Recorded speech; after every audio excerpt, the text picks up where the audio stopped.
Welcome back, folks. It's another great day here on Valiant Renegade. Make sure you hit that like, hit that subscribe, hit that notification bell. Share this sucker out on the social medias. And do leave a comment before you head out today.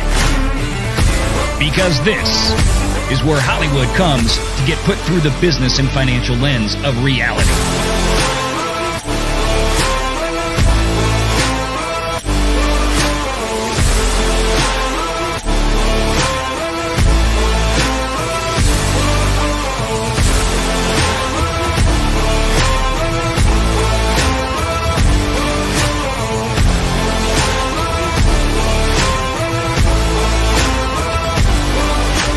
It's time. Renegade Online. Well, it's been a spell, but we are back, ladies and gentlemen, right here on Renegade Nation. Thank you for supporting the new channel here, dedicated towards going through the politics and hard culture out there in a decaying America. Well, a once decaying America. A lot of people, myself included, would argue that maybe things are back on the upswing now, if we can only keep our stuff together. Well, we'll find out tonight. We got a bunch of stories to go through. And, well, you know how it is.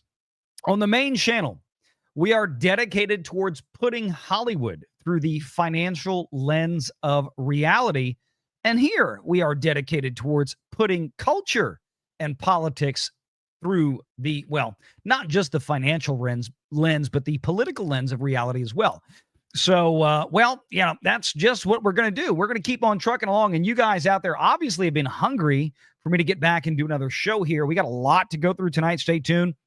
Let's get right to some of these super chats that came in before the show even started. Snarky Distinct Nugget with a $100 super chat. He's been lighting it up tonight. Dude, fire Adam Silver and good riddance to Stephen Colbert. Yeah, I couldn't agree more on that one. Matter of fact, I'm trying to switch over here real quick. Give you a little, where did it go? Did I close it? What is happening to my windowing tonight? There it is. Here we go. Watch this. Snarky, I got one for you. Here we go. For your $100 super chat, let me pull this up because we're going to talk about this WNBA, and the W stands for welfare, women and welfare in this case, with the Basketball Association. This ridiculous thing that's going on. Caitlin Clark, I think, honestly, and I'm going to talk about this in more depth. I completely understand where Caitlin Clark is coming from, why she's doing what she's doing. But I also think it's one of the stupidest goddamn things that she could possibly do. Joining in on this pay us what you owe us garbage with the WNBA, because they don't owe you anything. Your league is a financial failure. It has been a financial failure for 30 years and nothing has changed. Yes, I grant you that people like Caitlin Clark are out there deservedly, unquestionably, deservingly making some big, and I mean multi-tens of billions of dollars of contracts worth of endorsement deals. But in terms of being a women's basketball player, they are worth less than dog shit financially. They just are. It just is what it is. But people out there for the longest time think that no matter how much the actual value of our productivity really is, we should get paid whatever the hell we want to get paid. Because this story isn't just about the WNBA. It's about everything out there. But here you go. To your point about firing Adam Silver. And for those of you who don't know, Adam Silver is the commissioner for the National Basketball Association, the NBA, which also means he's the boss of the WNBA, since they are a little welfare recipient of the NBA. They're fully subsidized by the men out there because women don't even watch the WNBA because nobody cares about the WNBA. Nobody has ever cared about the WNBA. But Snarky, here you go. Adam Silver, if ever there was a man on the planet of Earth or in the galaxy that we reside, the Milky Way, no man has looked more like a walking, talking penis than Adam Silver. I mean, he makes Roger Goodell of the NFL look competent. But yeah, here's the problem with guys like Adam Silver is that he gives the left credence to their arguments about ridiculous white men running the world. This man looks like a clown show. And Adam Silver has presided over one of the biggest television and fan collapses in sporting history when it comes to the NBA or any sport for that matter in the last 10 to 15 years. The viewership for the NBA has tanked. And things like George Floyd and Black Lives Matter did the NBA no favors. It could be argued that it did the American public a metric shit ton of favors because it actually exposed how pathetic and terrible the NBA in the modern era is. You know, gone are the days of the 1980s and the 1990s and the dream teams and the real men, the gentlemen who were amazing athletes, white, black, and everything in that league. Nobody ever saw skin color in the NBA back then. But in this day and age, unfortunately, the NBA, because the audience has fallen apart, the NBA is now, get this, listen to what I'm telling you. Listen to what I'm telling you. In the next 5 years, maybe less, the NBA is going to be politically and socially defined by the WNBA, which is terrifying. It should be absolutely terrifying. The NBA, whether it's ever going to admit this or not, may have sown the seeds of their own destruction. We'll get to that story in just a bit. Hell of an opening, right? And we haven't even gotten to fucking Epstein yet. We'll get there. Marcus Quintus for $10. Have you seen the FBI's report on the SIG P320s, M17, M18 in holster? And ND's report, DHS and LEAs have started banning them. 365s may also have the same problem. FYI, SIG lawsuits are going to be harsh. I have not seen this. I have a SIG P229. I have a SIG 365. They have operated flawlessly for me. They have operated in exquisite perfection as far as I'm concerned. I have SIG rifles that have operated in absolute perfection as far as I'm concerned. Everybody goes through recalls. Everybody has manufacturing issues. It's a shame, I guess, what's going on with SIG. And I mean, look, people think that I'm an apologist because I wear the hat. I will tell people here, because we have a lot of new audiences. I've been on YouTube now for nearly 5 years. I did my first video with this Sig Sauer hat on.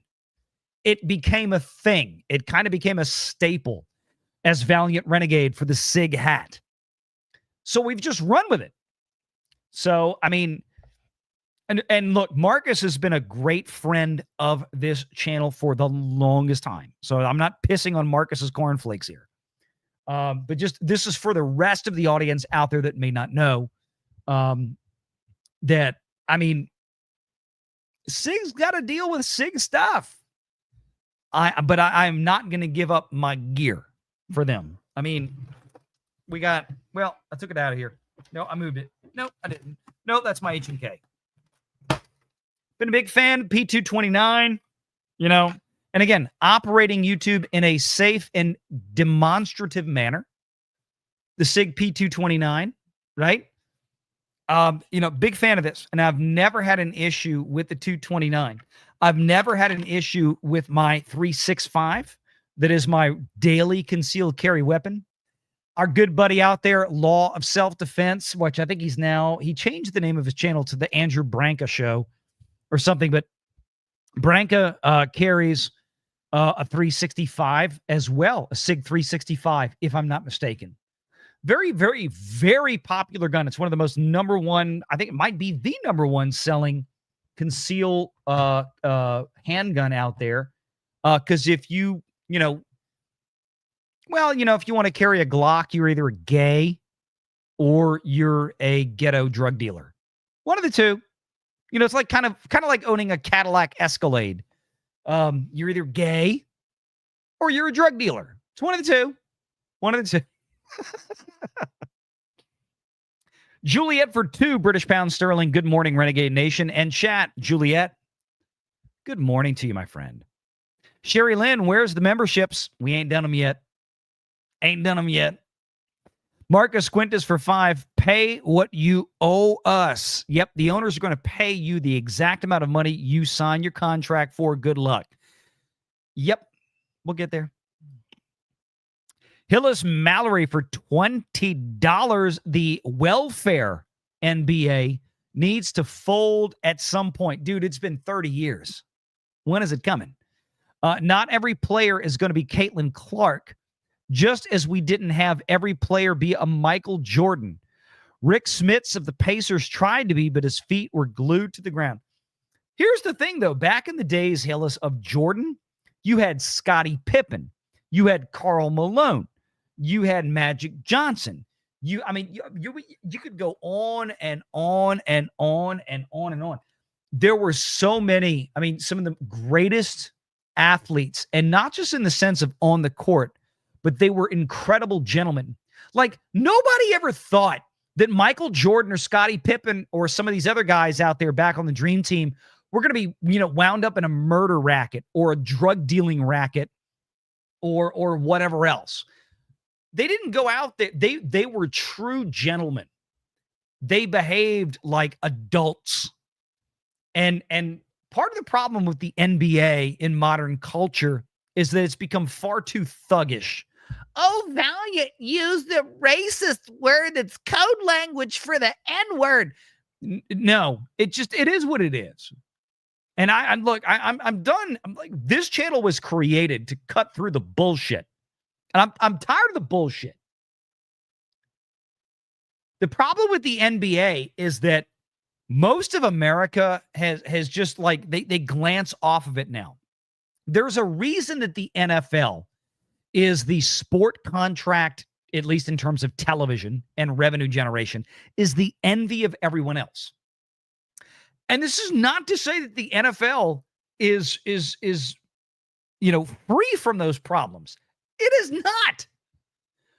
The difference is, at least the NFL has a brand that can, as a whole, largely survive it. The problem is the American zeitgeist has started waving off 10 years ago the NBA. And now they're trying to click into this WNBA culture. So now we've got, a bunch of, we'll get there. The WNBA is not going to save the NBA.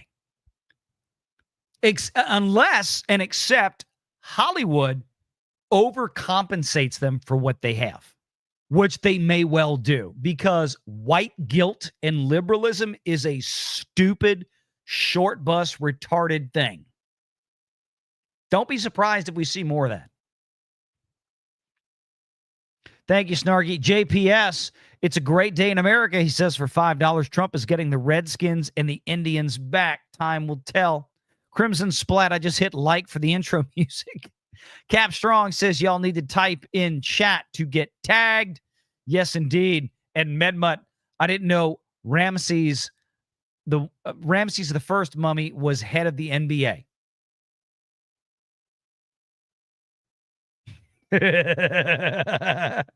Dude, that ain't bad. That ain't bad, my man. That ain't bad.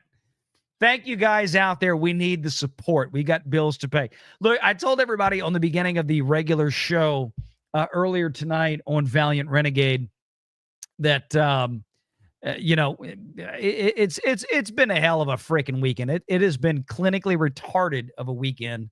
Friday night, Saturday, but in 24 hours, I had my oldest daughter call me from college. She forgot to A, lock her car. B, she left $500 in cash in her car. Money that she'd earned from tips working at the restaurant she works at for the last 2 weeks. Stolen. And she was distraught. I mean, just in tears. I mean, the reason we didn't do the Renegade Nation show Friday night was because of that. Well, at least in large part. And it was a mess. Of course, Daddy's going to make it up because that's what dads do. But of course, I'm an incel. I don't have any kids or anything like that. I'm a virgin, 46 years old, virgin. But I have 3 kids somehow. But you guys have been great. Thank you for all the support on that one. It's one of those hard lessons in life. Saturday, stuff in the house starts breaking down. The dishwasher breaks. That was another. I had to go out today and do that. This is why we haven't done a Renegade Nation show last night or Friday night. When a Friday night didn't happen, I'm like, okay, I'll do one Saturday night, and we will do it leading up into Flashcast.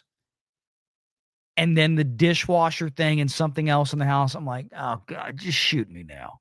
Shoot me now. You guys have been great today, though. You guys have made my day. So I'm so glad to be here. This has been a buttload of fun between the regular show and this one. But we have a lot to go through. I think that this whole issue with this whole Jeffrey Epstein issue has been an absolute tits-up failure for the Trump administration.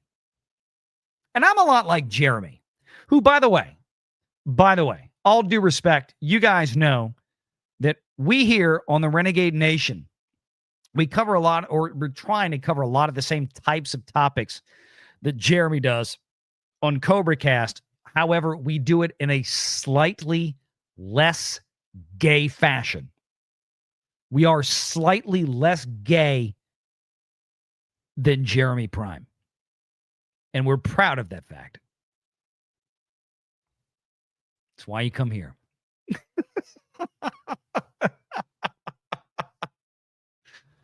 I will be getting a phone call tomorrow morning from Jeremy. What? Y'all go out there to the snake pit in the 199. Remind him that Valiant Renegade doesn't do the show quite as well as Jeremy does, but at least he's slightly less gay. I can't wait to see the fucking memes on that one. All right, here we go. We have had a number of things go on. I talked about the Epstein thing for a minute. I think it's a huge failure on the Trump administration. They're trying to dig themselves out of a never-ending hole for something that wasn't even a major issue for Trump supporters. We've got Stephen Colbert having been shit-canned earlier this week, deservedly. And there is the left anguish out there is palpable, and it's frankly hilarious. It is absolutely hilarious. This is a culture, American left, the destructive, ridiculous, ignorant, ill-informed, low information American left, which for decades have caused people like me that have more than 2 brain cells to rub together and an intellect slightly higher than a bowl of salad, have been able to see through what has been going on and say, no, that ain't right.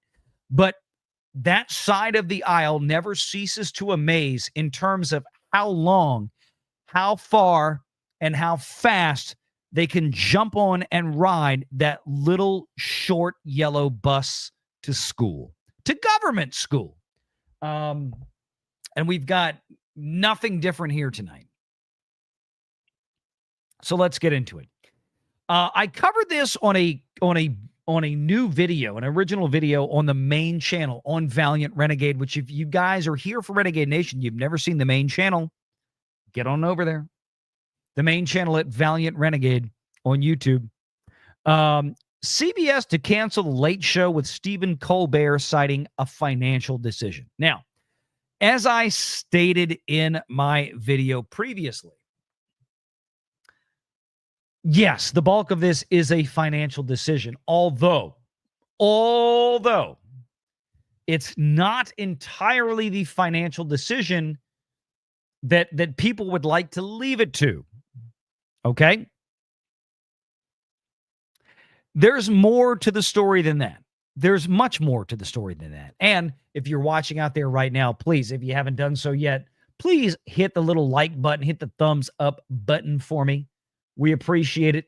Hit the share button out there. If you're watching on X, get over here and watch us on YouTube. X is great. Look, I just changed. We have subscriptions available on X now for Valiant Renegade. They were at $5. I submitted a request tonight to Twitter to drop them to $3. I had put that in. That was the $5 on X was the default almost a year ago, 10 months ago now, when we first applied. And it took 8 to 10 months to get the approval. But I'm like, I didn't mean to necessarily, like, I don't want $5. X is a different situation than YouTube because X doesn't have all the features that YouTube does have. So I applied tonight to drop it to like $2.99 or $3 or something like that. So we appreciate your support out there on X as well, because it continues to help get the message out. So let me go ahead. I didn't have this pulled up in the backstage of YouTube. God, it's snarky. Snarky. Dude, what's up with you tonight, man? I appreciate you. I really, really do. I truly do. I'm finally getting in here to I didn't have the backstage set up. There we go. YouTube's backstage in the studio has been goofier than StreamYard lately. Don't ask me why. It's been clown tits over here. I'll be honest with you. For $100, Snarky says, for your daughter. Dude, thank you. I appreciate that. Look, y'all sent in a lot of support and love on the main channel earlier tonight when we did the show for my oldest kid. Like I said, 20-year-old in college that had her car broken into this weekend, and you know, she worked her ass off for this $500 in the last week and a half, 2 weeks. And stupidly left it in her car. And I love her, but I'm going to call it what it is. I've left money in my car. I've had it stolen. I have had a Glock Model 19 stolen out of my car 15 years ago because I inadvertently left it unlocked. And the Glock got stolen. I get a call every year from the sheriff's department here where I live. Hi, Mr. Renegade. Did you find your pistol yet? No. Did y'all? Nope. Great. Talk to y'all next year. My daughter learned a hard lesson. People are assholes. There are lots of losers out there that don't care about you and don't care about what you do. They don't want to work for a living. They want to steal from people who work for a living. They are the trash of society. And if all of them jumped into a river of battery acid tomorrow, I wouldn't cry over it. I really wouldn't. America would be a better fucking place. I'd love to say, I'd love for them to find Jesus.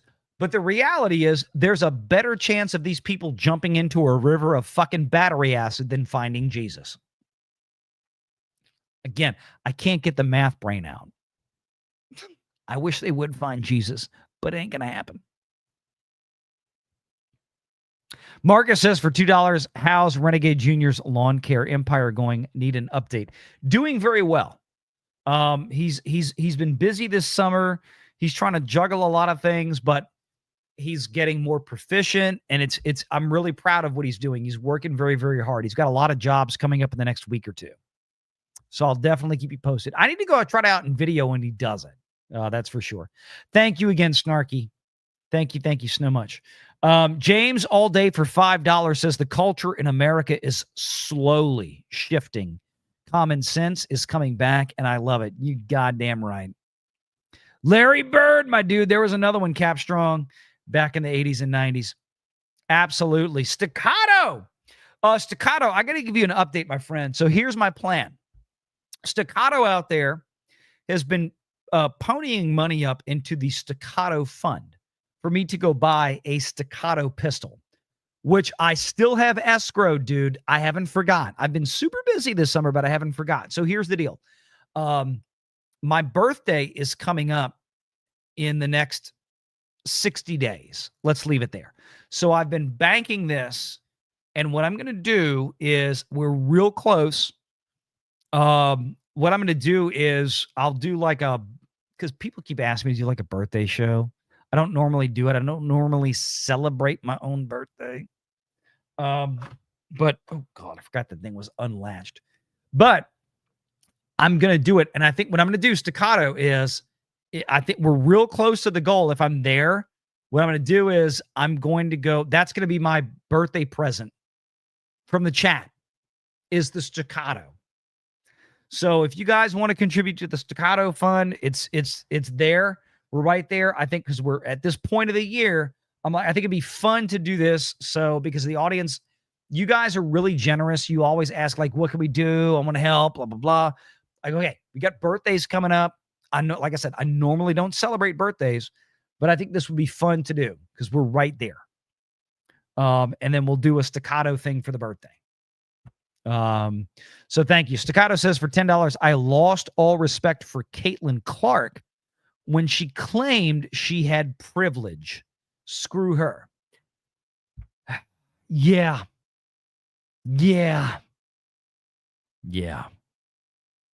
Staccato, I can't argue with a damn thing you just said.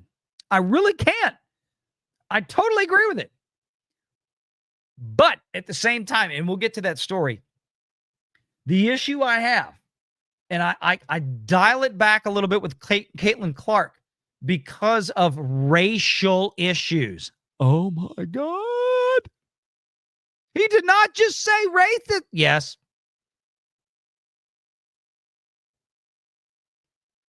There's a weird dynamic in the WNBA. And look, we've had white and black basketball players in the NBA for decades.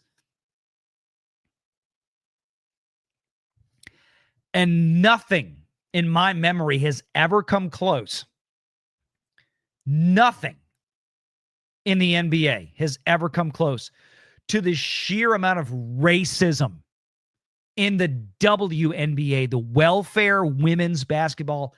Nothing has come close to the racism in that league. And I'm talking about the anti-white girl racism. Not from everybody, but it is palpable. And once again, here we go. You got the black players in that league that are going to self-destruct because they can't stand the fact that white girls are getting attention. And again, I'm just calling it as I'm seeing it. And I there's really not much of an argument to be made here. And I can partially understand why Caitlin Clark is feeling the way she's feeling, even though I completely don't agree with her. Snarky says for $5, I'd like to hear more on why you see Glock the way you do. I don't have anything against Glock. I make jokes like, hey, if you have a Glock, you're a drug dealer. You're a black 15-year-old.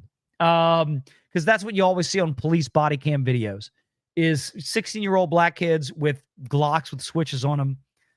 Drug dealers and gang bangers out there acting like fucking retards. That's the reality of it. It's just truth. Go look it up on YouTube. There are millions of videos on YouTube that way. So we've always kind of made the joke. Glock is a fine company. And I truly don't have anything personal against them. We just like to make the jokes. I've owned Glocks. Part of my issue with Glock is that it's such like the popular gun that as somewhat of a contrarian that I gravitate away from the brand. Right? It's like there's a lot of other great weapons out there. I have Canucks. I have the Canuck Terran Tactical combo gun, which is a phenomenal handgun. Canuck makes amazing firearms, amazing sidearms for very, very, very reasonable prices. So there's other stuff out there. I just kind of became anti-Glock because Glock was the in thing. So it's nothing personal against Glock. You know, I get you though. James all day for 5. The culture in America is slowly shifting. Common sense is coming back, and I love it. Oh, wait, we got that one. I must have backed up the wrong way. Shit, Doc Hollywood for $199. A proper $199. A little something from the $199 for a new staccato. Bruh. Well, that'll do it. That'll put us over the top. Oh, my God. Not to be outdone. Not to be outdone. Guys, what is going on today? Like, my channel was dying a slow death on regular YouTube. And again, it's all my fault. It's entirely my fault.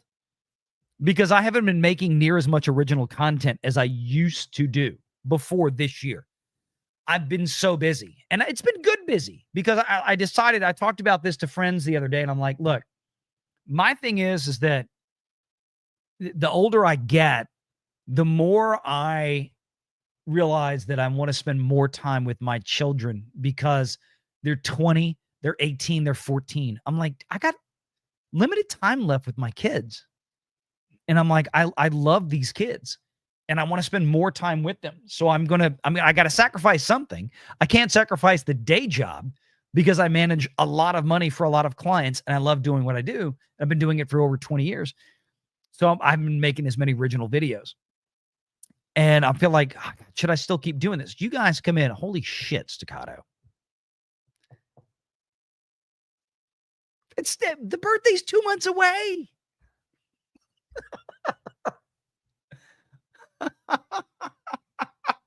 We were already staccato DDS for an incredible $400. Doc Hollywood for an incredible $200. Snarky for an incredible $100. You guys, thank you. I genuinely thank you. This will go. I will make sure that my oldest child, who had her money stolen, will know that this chat backed her up. She feels alone a lot of times out in college, even with her roommate, you know, because her roommate is always palling around with her boyfriend. My daughter doesn't have one. And I'm like, thank God right now. And she struggles and I love her to death. And, you know, she had a really, really hard weekend, but you guys, I'm going to let her know that you guys are the ones that, hey, you know, my chat came in when I told them your story and they wanted to support you. That's probably going to mean the world to her to know that there's strangers out there that still want to do good in the world. And you guys are amazing. You guys are absolutely fucking amazing. Thank you, Snarky. Thank you, Doc Hollywood. Going to the Staccato Fund. This is also going to be the Stolen Money Fund. Doc Hollywood into the Staccato Fund and Staccato into the Staccato Fund for $400 fucking dollars. Thank you so much. You guys, I don't even know what to say half the time. Like, I don't even know. I played everything good earlier. We got WNBA. Let's do WNBA stuff. Fuck it. You said you didn't remember what you said during that viral moment after you fouled out against the Indiana Fever. A lot of people believe what you said was effing white girl or effing white girls. Is it possible that's what you said? No, would never say that. Like, there's no place for that in our league. Wouldn't say that. So even though you can't remember, you call. know that was not what you I know said. it wasn't that because I wouldn't use that type of language. Okay. Thank you very much. Thank you. Yeah, fucking white girl. Like everybody can see it. Oh my God, it's crazy. We got so we're never gonna get. Oh my, what are y'all doing?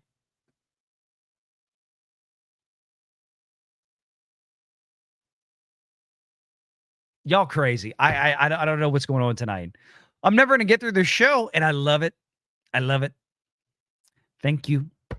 Hillis Mallory for 10. My overall thing is that Caitlin Clark keeps getting whacked and hit. No. Hillis, she doesn't keep getting whacked and hit. She keeps getting thugged over. Let's be real. Again, as a student of police activity, police body cam video, for thousands and thousands and thousands of interactions, just because a lot of times when I'm doing paperwork in the middle of the day at my real job, and for those of you who don't know, the reason I talk about the way the things I do is because I've been a financial planner, a stockbroker, an investment advisor. I've been a math guy for over 20 years professionally, running a private financial planning firm. A lot of times I'm doing paperwork and stuff like this, working on the computer. I have stuff like this in the background. It fascinates me. What's going on with Caitlin Clark is nothing short of pure racism, jealousy, and racism. But we're not allowed to talk about that because she's white. And the people perpetrating the racism are black. And let me tell y'all what, there are so many amazing, and I mean truly amazing, brilliant YouTube channels out there of black content creators who hate this even worse than I do.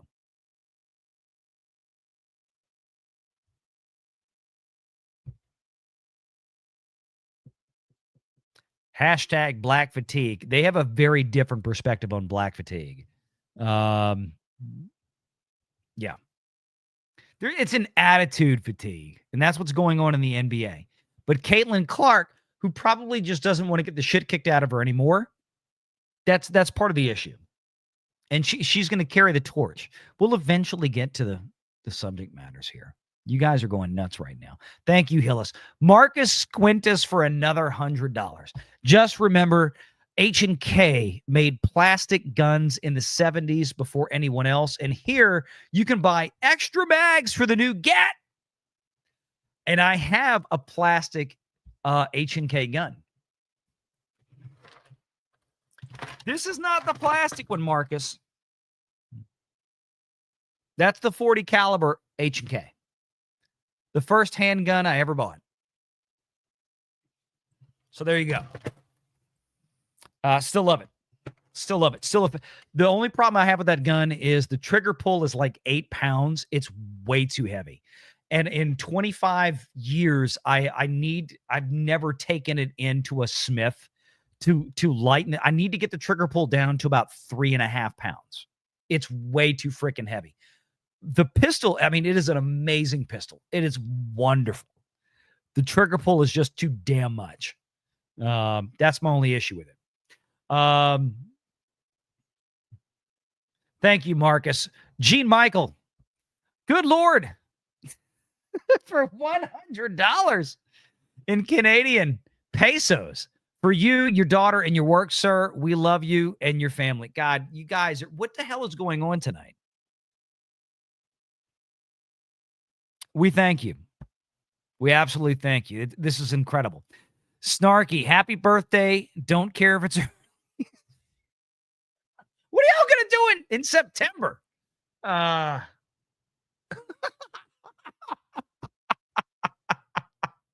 You guys are amazing. And Sherry Lynn, who's so wonderful and such a great fan and supporter of the channel, for $2. We love you and your family, VR. Thank you. We appreciate you. It's been a long weekend, guys. $100 from Tender Warrior for your daughter. Guys, thank you. Guys, thank you. I tell you what, this is so unprofessional what I'm about to do. I've got my panel back here in StreamYard. I'm going to take a video of this. like the scroll. And just, I'm going to show everybody here. I think we already lost a couple of these, but here we go. So I'm all these big giant super chats were for you. I mean, this is incredible. All right. So there you have it. Thank you guys. You guys are incredible. You guys are absolutely, I don't even know what to do. I'm kind of stunned right now. Let's play a little Joe Dirt. I'm going to take a quick break, run to the restroom real quick, because I had a 45-minute break before the main show, and we've got so much stuff to go through. It's like we're 45 minutes in the show. We haven't even got going because you guys are nuts. Keep being nuts. I love this shit. It's great. Thank you so much. Here's a little Joe Dirt. Well, I see you got them snakes and sparklers, but where's good stuff? Good stuff. This is the good stuff. Snakes and sparklers. Are you nuts, dude? You need stuff to explode. Go boom. Why is that good? You might as well ask, why is the tree good? Why is the sunset good? Why are boobs good? Man, firecrackers. You stick them in mailboxes, you drop them in toilets, you shove them up bullfrogs. I would never do that, because I'm gonna be a veterinarian. Well, there you go. Someone shoves an M80 up a bullfrog's butt, blows him to pieces. He comes back to you to fix it. You win twice, brother. It's good biz. So you're gonna tell me that you don't have no black cats, no Roman candles or screaming mimes? No. Oh, come on, man. You don't got no lady fingers, buzz buttles, snicker bombs, church burners, finger blasters, gut busters, zippity doodads, or crap flappers? No, I don't. You're gonna stand there, owning a fireworks stand, and tell me you don't have no whistling bungholes, no spleen splitters, whisker biscuits, honky lighters, hoosker do's, hoosker don'ts, cherry bombs, nips and dazers, with or without the scooter stick, or one single whistling kitty chaser? I mean, yeah, I didn't know what else to do. Who wants a little sling blade? I kind of want something other to eat. Well, what would you like? You got any biscuits for sale in there? Well, no, this here's a Frosty Cream. We don't serve biscuits. We got a lot of other stuff, though. What you got in there is good to eat. Well, we got Big Sheep Burgers, Bongo Burgers, Footlongs, Corny Dogs, Frosty Shakes, Creamy Bars. Did you want me to go through the whole list? Reckon what you like to eat in there? Well, the French fries are pretty good. French fried potatoes? Yep, French fries. How much you want for them?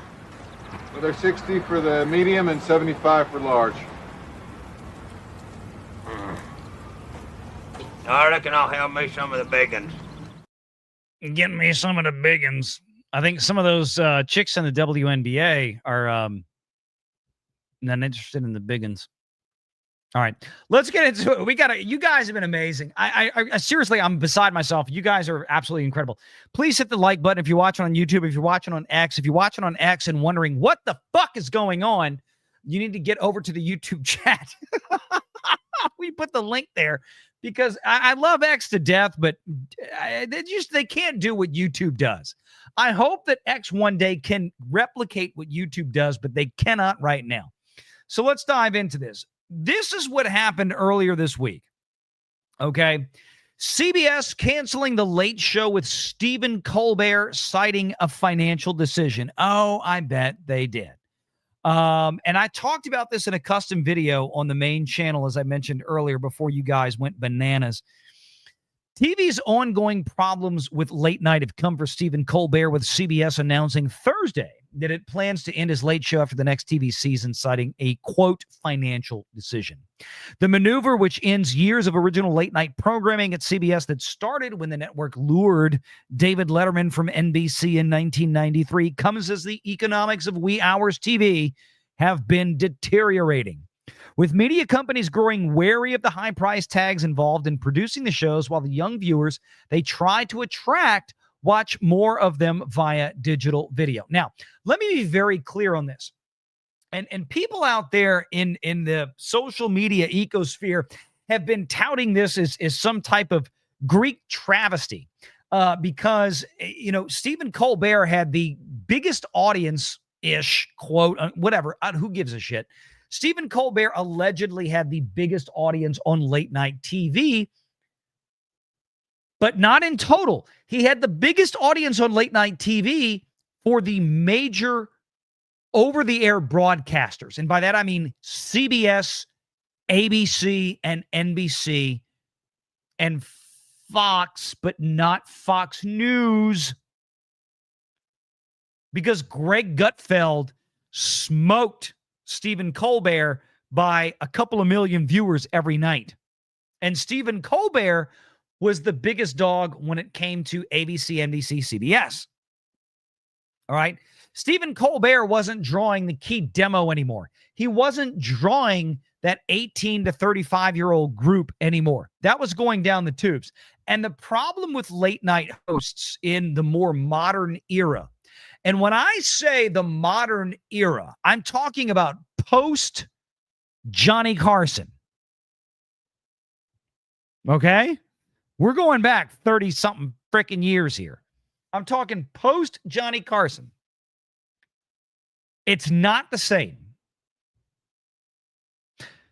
The younger demo, the key demo, is not going to late night television anymore, especially when you have people like Jimmy Kimmel and Stephen Colbert over here, who are a bunch of pissant, whiny brats, a bunch of pussy-ass little leftists.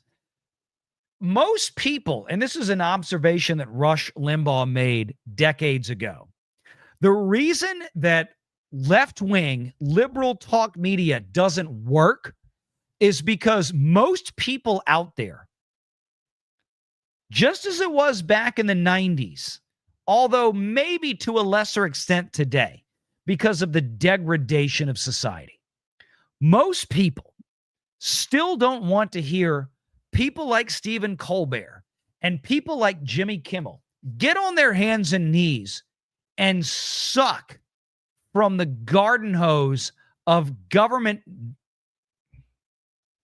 come.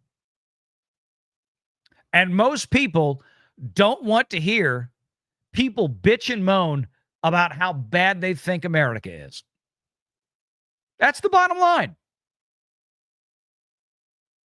Stephen Colbert was, he hated America. He hated this country. He hated the flyover states, red America, middle America, all this kind of stuff. Stephen Colbert was one of these types of people that believed that everybody does or should think like the freaks, fruits, and granola bars in places like left coast California and the East Coast in New York and New England. Those places are not American. They are the least American places in geographic America now. And people are tired of it. And there is a lot of whining and bitching out there right now on social media that Stephen Colbert was fired for censorship. Censorship. It's like, it's one of these things that is so stupid because the left especially does not understand the concept of censorship. The left does not understand what censorship actually is. Censorship is when the government comes downstairs and slaps you across the head and says, you can't say that.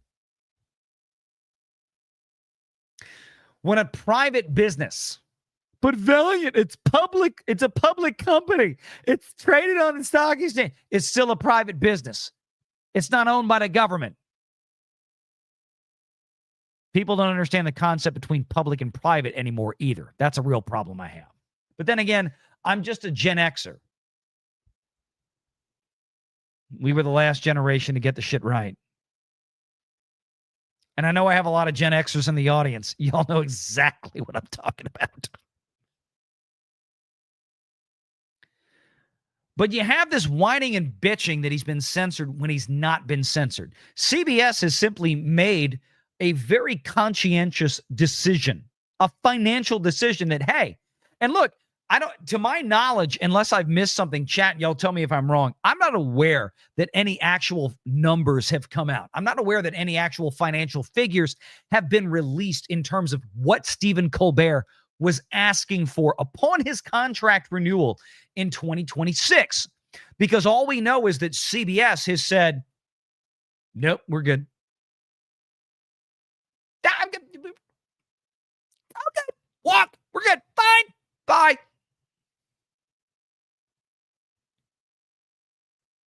What if Stephen Colbert was asking some obscene amount? I mean, what if Colbert was asking for like $30 million a year? Remember they were paying on MSNBC? They were paying like Joy Reid, or they were paying the 10-year-old boy over there, the 10-year-old boy looking lesbian, Rachel Maddow, right? What was she? She was getting like $25 million a year to bring in one of the shittiest audiences on cable TV. Why? Because she was a lesbian that looked like a 10-year-old boy. That was it. That was why she was getting paid that much. That's called DEI. When you're actually getting hired and paid vastly more than you're worth, because there's no way the revenue on MSNBC for advertising sales was justifying some of these people's salaries over there. Why? If MSNBC was so successful with their beta male and lesbian cast that they have over there, or bald-headed black women like Joy Reid, people that are so harsh on the eyes, people that have nothing of any intelligence to say, if it was so successful, somebody tell me why the hell is Comcast spinning off that entire decrepit, dead-ass wing of the company? They wouldn't be doing it. They wouldn't be doing it. It literally validates everything that most sane people have known for decades, that these things are failures being propped up by other sources of revenue that are more lucrative, that are still in the cultural zeitgeist, although may also themselves be declining. Does this sound familiar? It should. Renegade Nation out there should sound damn familiar to you. Guys in the audience, what else out there besides the news media that we're talking about right here? What else out there have we talked about for years that has been an abject failure for the last, let's say, 5 years? And people ask, how the hell could this have continued at this pace up until now? But for the subsidization, I can't even say it. But for the subsidizing, let's try that again. How could this have continued on but for the subsidizing by more financially lucrative aspects? Come on. Oh, people, come on, chat. Keep saying it. Keep saying it. Keep saying it. Y'all got it out there. Look, Yep.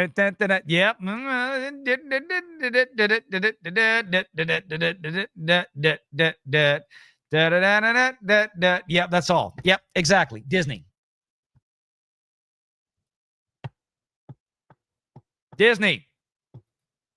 Here's the deal. Paramount is not Disney. CBS is not Disney. They do not have the backstop of the theme parks that we've been talking about. That is why this shit show right here is off the air as of next year. And I'm going to tell you right now, if CBS and Paramount could have pulled the plug this week, they would have. The only reason, and hear me out. You ready for it? 1, 2, 3. The only reason that CBS has not already taken Stephen Colbert off the air is because, I promise you, although we will probably never know, we'll probably never see the evidence because of NDAs, but I can tell you right now, from education and experience, the only reason that Stephen Colbert is still there is because breaking his from the hiccups. The only reason that Stephen Colbert is still there is because breaking the contract early would be so financially untenable as to be a problem. Like I told people in the video earlier this week, part of the issue with letting Stephen Colbert go early is because they've already done upfronts this year. They've already pre-sold a lot of advertising for the Stephen Colbert show through the end of the season in 2026, summer of 2026. They also have a contract still with Colbert through 2026. So not only would CBS have to write a big, fat, ugly check for early termination to Stephen Colbert, which they don't want to do in the midst of a major merger with Skydance, but they also would wind up having to probably refund a metric shit ton of advertising dollars to people that pre-bought this show at the upfronts. So there's no way to do this. So of course, they're going to keep Colbert on, and they have made the announcement now that we're leaving, and that's going to be through the end of 2026. So when people ask me, why didn't they just go ahead and get rid of Colbert now? If the issue of all of this was Trump, that, and the other thing, that's why. And it also puts the arguments of the retarded left to bed. This was a purely money decision. And yes, part of the money decision was that Stephen Colbert is indeed a loose cannon. He's an idiot. He is the hall monitor of the short bus for liberal retards. Or at least one of them. But Skydance and the Ellisons are not so stupid as to chop their own feet off.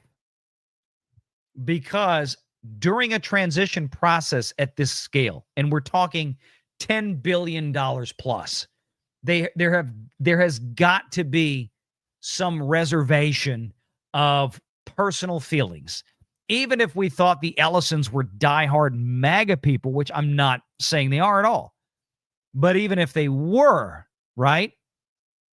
If this were D-Day Cobra that was walking in and buying CBS right here, then not even D-Day Cobra, not even Jeremy would dump him early,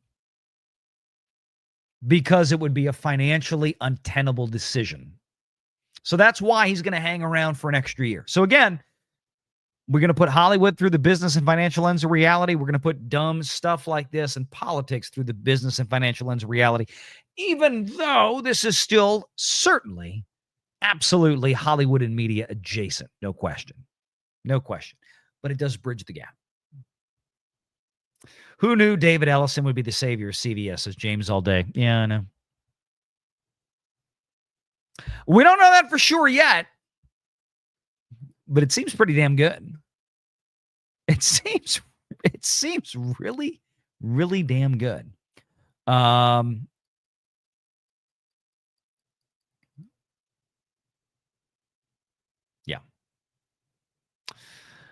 So now there's been some other things to this that have added on. I want to go to an article here from that Park Place first.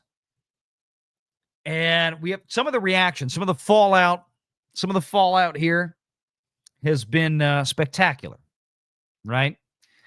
Jon Stewart, now uncertain about The Daily Show, their future amid Paramount Skydance merger and the Colbert cancellation. This is from our editor-in-chief over at That Park Place. If you're not following TPP every day, go to thatparkplace.com. They have new premium memberships over there as well, I believe. Make sure you're looking up what's going there every day, because TPP, we've got a really good crew over there that puts up a amazing different variety of news articles and pieces, ranging from gaming to Hollywood and entertainment to even political news, if it relates into those genres and culture every single day. But let me talk about the headline there. You know, Jon Stewart uncertain about The Daily Show. Here's the deal. The excuse right now in Hollywood wants to be that Stephen Colbert got canceled because of Donald Trump. Stephen Colbert got canceled because Paramount CBS They got sued by Trump and they settled out of court, which Hollywood already hates these people for. But here's the secret. They were going to hate them anyway once the Ellisons took over. That much was assured. Basically, what you've got the mainstream media doing right now is setting up the excuses as to why Paramount going forward under Skydance is going to be treated when needed as the new Satan. And now Jon Stewart's getting in on the game. And credit to Jon Stewart, even though I'd probably have disagreed with 90+% of his dipshit political positions over the years.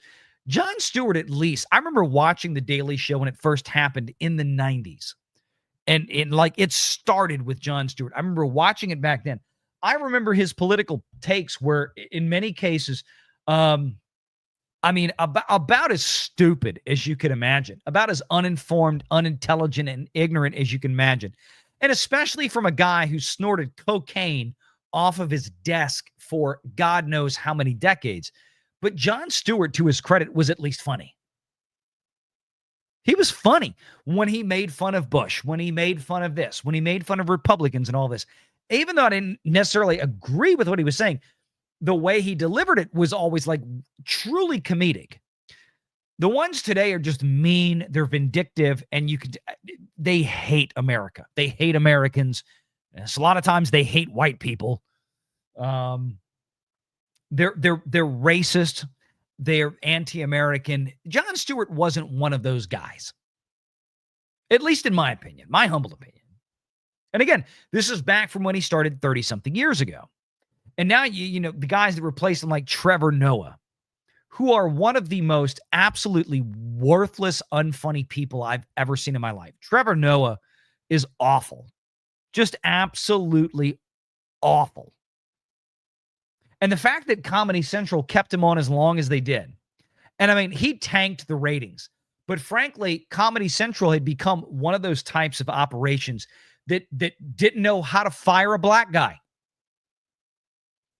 The black guy was radically underperforming Jon Stewart, but they didn't know how to get rid of the black guy because he was a black guy. Even though he wasn't funny, even though the ratings were on a steady collapse for so many years. He destroyed The Daily Show. Jon Stewart started it, made it funny, made it one of the biggest things on television. Trevor Noah came in and absolutely took a hot crap on it. But Comedy Central didn't know how to get rid of him because he was black. So what they did was they brought Jon Stewart back. For those of you who don't know, they brought Jon Stewart back one day a week to do The Daily Show again. And now Jon Stewart's out there complaining about what's going to happen. In a candid episode of his podcast, The Weekly Show with Jon Stewart, the veteran comedian and host of The Daily Show, expressed uncertainty about the long-running satire program's fate following the recent cancellation of Stephen Colbert's The Late Show and the impending merger between Paramount Global and Skydance Media. That's the Ellisons. Jon Stewart, who's been a staple of Comedy Central since 1999 and has returned as a part-time host in 24, shrugged off concerns but admitted he has no communication from Skydance executives. So again, this is all speculative on the part of Jon Stewart. The comments come at a tumultuous time for late-night television as networks grapple with declining ad revenues, shifting viewer habits, and escalating production costs. Stewart's remarks highlight broader anxieties in the industry where even Emmy-nominated shows like The Daily Show, which recently garnered a record 12 Emmy nominations, including Outstanding Talk Series, are not immune to corporate restructuring. Now, let me speak some truth to power. Whatever the stupid left-wing statement is regarding that. I'll speak some truth. I'm sorry, even saying speaking truth to power makes me giggle because it sounds so stupid. We all know why certain things get Emmys. The same reason that certain films get nominated for Best Picture, certain actors get nominated for Best Actor, certain director. Because, hey, you did the most queer grooming, trans grooming, anti-white, anti-Semitic, anti-Trump, anti-MAGA. That's what does it, right? It's not about, and it hasn't been for quite some time in Hollywood, they're not awarding actual quality of product anymore. They're awarding how hard you go down the leftist, communist, socialist narrative. How hard can you carry the LGBTQ gay mafia torch? How hard can you carry the Black Lives Matter torch? Right? It's all about politics. It has nothing to do with quality anymore. And this is where you wind up, right? So let's get that out the way. During the podcast, Jon Stewart was asked directly about whether Skydance, led by David Ellison, might cancel The Daily Show as part of its $8 billion acquisition of Paramount Global, the parent company of Comedy Central. Unfortunately, we haven't heard anything from them, Jon Stewart said. So, nothing. They haven't called me and said, like, don't get too comfortable in that office, Stewart. But let me tell you something. I've been kicked out of shittier establishments than that. We'll land on our feet. So, here's the thing. And this is where Jon Stewart gets way over his skis. And part of this is probably because of many decades of drug abuse, and especially cocaine. Is that Jon Stewart, in this article, in this statement, he admits that nobody's told him anything. Nobody's called him up. Nobody's threatened his job. Nobody has told him he's going to be kicked out. Nobody is telling him, hey, you need to tone it down. Hey, you can't go after Donald Trump. No, he just literally, he went on a rant and just made this up. But let me tell you something. I've been kicked out of shittier establishments than that. So Jon Stewart, with absolutely no reason, has gone out and said, I might get fired. And then, after accusing his new owners of maybe firing him with no evidence, then turns right around.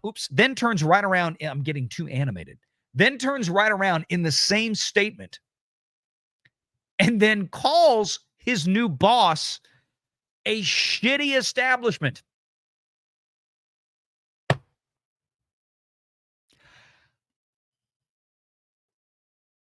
I mean, maybe try being less retarded. Nobody's called him up. Nobody said he's getting fired. Nobody said he's doing a bad job. Nobody said he's causing problems. He's just making an assumption based on stuff and then calling his new owner, then calling David Ellison a shitty establishment. I've been kicked out of shittier establishments, which means that I guess Skydance is a shitty one, but not as shitty as the ones he's been kicked out of. I mean, why? Hey, John, shut up. I realize Stephen Colbert used to work on Comedy Central and y'all used to do stuff together. I realize you feel like you have to back your friend up here. But that was probably a bridge too far. Maybe that was just a bad idea. I'd like to believe that without The Daily Show, I don't know, Comedy Central is kind of like Muzak at this point. I think we're the only sort of life that exists on a current basis other than South Park, he said, but it's the only thing on here. Now, you see right there, that right there, that is the laudable Jon Stewart. He's being honest, and he's right. He's 100% right. There is nothing on Comedy Central that has any monetary or financial value other than a South Park contract that they've been at war with Paramount and Warner Brothers, you know, that whole back and forth, right? And his show and The Daily Show and not Trevor Noah doing The Daily Show. The only reason The Daily Show has any relevance now is because they begged Jon Stewart to come back, because Trevor Noah was such a disaster and still is such a disaster and such a loser that they had to bring the old man back, the old white dude, The old Jewish white dude had to come back to save The Daily Show. How bad must a black man like Trevor Noah feel? Because he was such an abysmal failure that they had to bring back the old Jewish white comedian. It is what it is. But if Jon Stewart retires, then it goes back to being nothing but South Park because The Daily Show is a non sequitur. It just is. All right, let's grab some super chats here. You guys have been nuts tonight. I appreciate all this amazing support. You guys want to keep sending in, $2,000 super chats. I might go see Fantastic Four. You guys are crazy. I love y'all. Thank y'all so much tonight. It really, I tell you what, it makes my day. It's not the money aspect. It's the support. It's the fact that you guys come in here and just do this is mind blowing. YouTube's a crazy place. I love it. It's all the faults that it has. I still love it, even though it gives me cancer. Archer Merchant for 5. I have to wonder if the WNBA shutdown. I have to wonder if the WNBA shut down, would anyone really notice? Not even being mean or joking, it just seems to operate at a loss already. Oh, Archer, it loses $50 million a year. The WNBA, according to most estimates, loses $50 million a year. That's like the entire salary of all the WNBA players. It's just, yeah. No, it's a dumpster fire. The WNBA loses money. It's been losing money every year for 30 years. The only reason it exists in the first place and the only reason that it still sustains is because the men pay the bills. The men from the NBA pay the bills for the WNBA. All those girls in the WNBA that get paychecks for playing in the WNBA should turn around and thank the boys in the NBA because their product, their TV contracts, their ticket sales and everything else are what are subsidizing the girls' paychecks. That's an indisputable fact. Absolutely indisputable fact. And I'm not trying to pick on the girls for playing basketball, but I am trying to pick on the girls for playing basketball and who are now bitching that they're not getting paid enough. This is like the same angry lesbians from the women's soccer league that were whining and bitching that they weren't getting paid as much as the men. The problem is that the men were making 10 times as much money as they were. So of course they weren't going to get paid the same as the men. Nobody was watching them. The reality is that most people, they don't want to watch female athletes. Okay? With rare exception. Tennis is one of those rare exceptions, like the Serena and Venus Williams and female tennis athletes. There is a good market. There is a lot of people will watch Wimbledon, the US Open, the French Open, the Australian Open, so on and so forth. They will watch female athletes compete in things like tennis. Things that can be very, frankly, feminine, ladylike sports. People don't want to watch women jumping around a court playing basketball. They don't. Women don't watch it. And if women aren't even watching it, you damn sure know the men aren't watching it either. Snarky says for 5, glad to help you blow the doors off tonight. Blessed to be able, or blessed be able, and we're all blessed watching and supporting you. Thank you, Snarky. Man, I appreciate you guys tonight. Y'all are outstanding. Hillis Mallory for 5. Title on side panel, Marvel plans recast X-Men, Tony Stark, about frickin' time. Wait, title on the side panel. Oh, you mean like in YouTube? Like there's a video on the side panel? Okay, gotcha. That'd be great if it worked. I probably ought to set a super chat goal in here. I'm going to set a super chat. I know y'all have done a lot already. I'm going to set a super chat goal in here in the YouTube chat because YouTube is kind of They want me to. I'm going to do it to make them happy. All right. You guys I'm scrolling through this chat right now, just hearting these things I didn't get to earlier. I'm hearting everybody's super chats. You guys have been crazy. Hang on. I'm almost there. Okay. Let me go here. All right. I'm going to set a goal. I'm not going to do anything like crazy.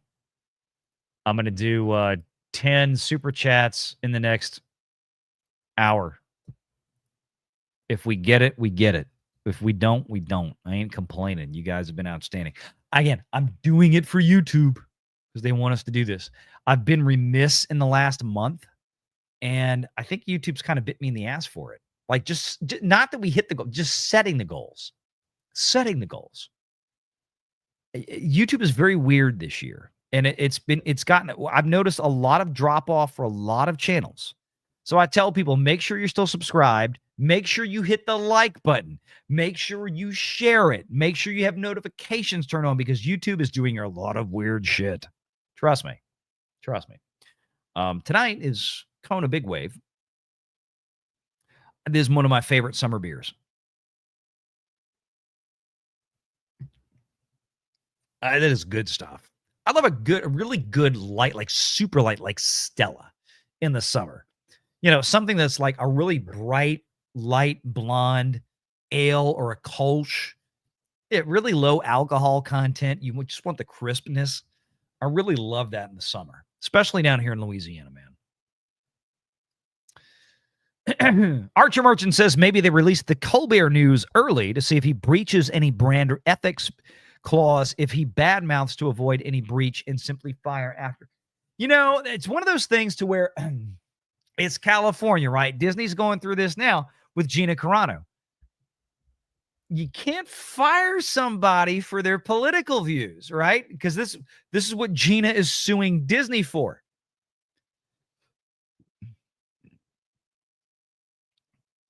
The difference with Colbert, Archer, just, for the record here, the difference with Colbert is that I think CBS would have a far easier time tying financial results and ratings results to his political commentary than Disney ever would have a prayer, because there's no way to do it with Gina Carano, right? Gina got fired, or non-renewed at Disney as Cara Dune in Star Wars because she liked Trump. And the people at Disney hated Trump. Pedro Pascal could call all of us Nazis, and that was fine. And he's gotten 27 pictures since then. He's going to be starring in a new movie next week as Reed Richards, Mr. Fantastic. Sorry.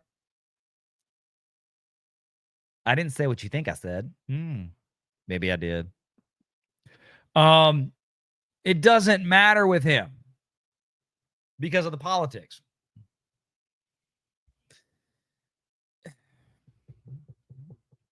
With Stephen Colbert, though, he runs his mouth. He loses audiences. You can see, they can say, hey, audiences are leaving. We don't have the same audiences before. Oh, hey, we've had advertisers pull out. There can be a correlation there. Something other than we fired you for political reasons. I mean, yeah, your political commentary caused the issue, but the issue is we were losing money. No. It'd be interesting, Archer. Marcus Quintus, even Republicans laugh at my jokes. I don't make jokes about Democrats because they can't take a joke and they hold grudges. Lewis Black, yes. And Lewis Black is like definitely not a Republican. And that's just it. Democrats are a bunch of babies. They are a bunch of damn babies. Hillis Mallory for 5. I don't know. These guys, stuff happens. Stewart on job security, shortened for expediency. Probably. He cut that off, huh? Snarky says for 5, remember Snow White. Careful what you wish or ask for. It might just happen. You hear I'll be complicit. Oh, you mean for F4? Oh, God. Y'all going to really send me money to have to go sit through Fantastic Four? Damn. I'll do it. I just, oh, God. I'm going to have to send something really nice for whoever sends me to that dumpster fire. Sean says for 2, Blue Sky is on Epstein overload right now. Don't join. I have a Blue Sky account. I signed up for Blue Sky right after Trump won.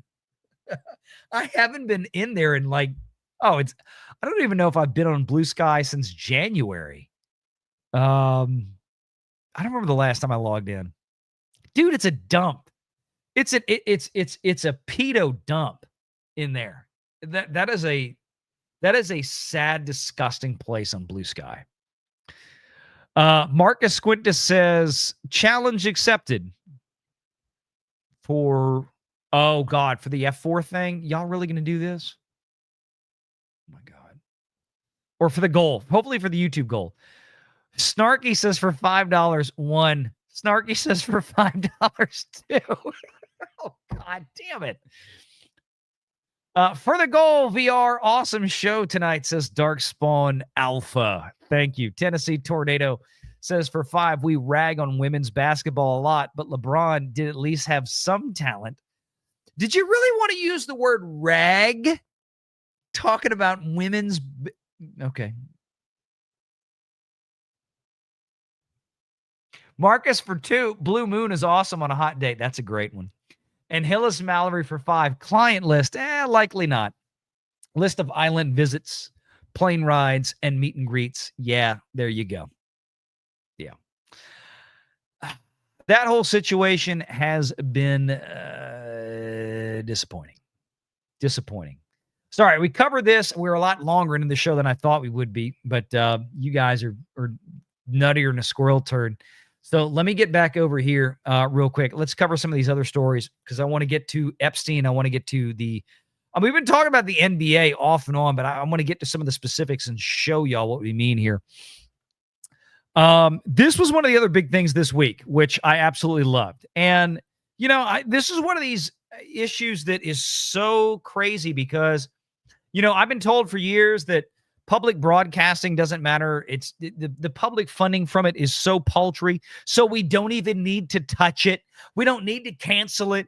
But Congress canceled it. And then I was like, oh my God, it's the end of the world. Oh my God. Which is it? Which is it?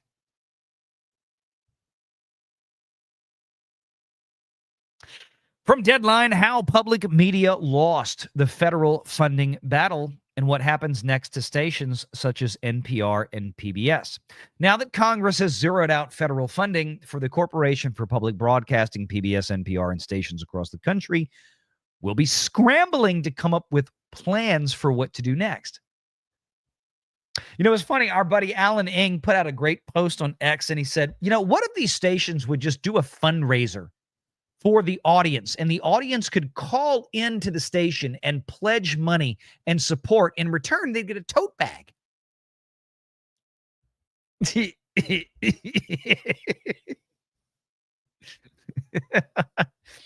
How many people out there know the old PBS joke? Because that's what they've done for decades. Paula Kerger, the president and CBO of PBS, has warned that even though the network gets a small share of funding from federal sources, it will still have to look at scaling back. We will obviously have to make some hard decisions about what we're able to continue to do and how much resources we will have, Kerger told Deadline this week. But she and other advocates of public media say that the most severe impacts will be felt on local stations, particularly those in medium and smaller markets that depend more heavily on federal dollars. That's been one of the ironies of the whole battle over funding, as President Donald Trump and his allies have targeted what they see as bias at PBS and NPR.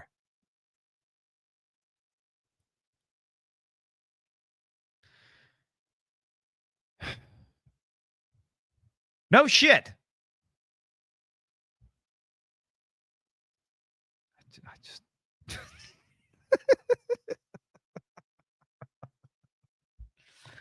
Ah, God. There's no bias. Never any bias. No bias. Even as advocates have emphasized public media's unique local programming. Yeah, because nobody else in the history of ever, nobody else in the private sector is actually capable of producing something for local audiences geared towards your state, your city, your county, your parish, your region, or whatever. Nobody's capable of doing that.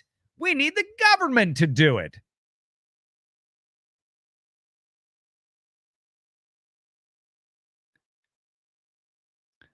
The threat to public media is nothing new. No. The threat to public media was something enshrined in the United States Constitution that began circulation in 1787 and was ratified in September of 1789. The freedom of the press was enshrined in the First Amendment, but nowhere in there did the government ever envision or Congress ever envision, just look at Article 1, Section 8, because it doesn't exist in there, that the government would ever be funding not only education, but at the same time, the government would never be funding a government media, a government news organization that is effectively out there, presenting itself as independent. No, we are not the Soviet Union. We are not the Red Chinese. We're not Pol Pot. We're not some socialist shithole that now largely exists in most of Western Europe. We're not the BBC.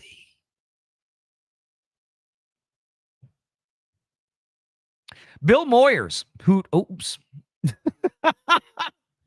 I guess we had a shift there in my whatever the hell happened. Let's take that again. Sorry for that.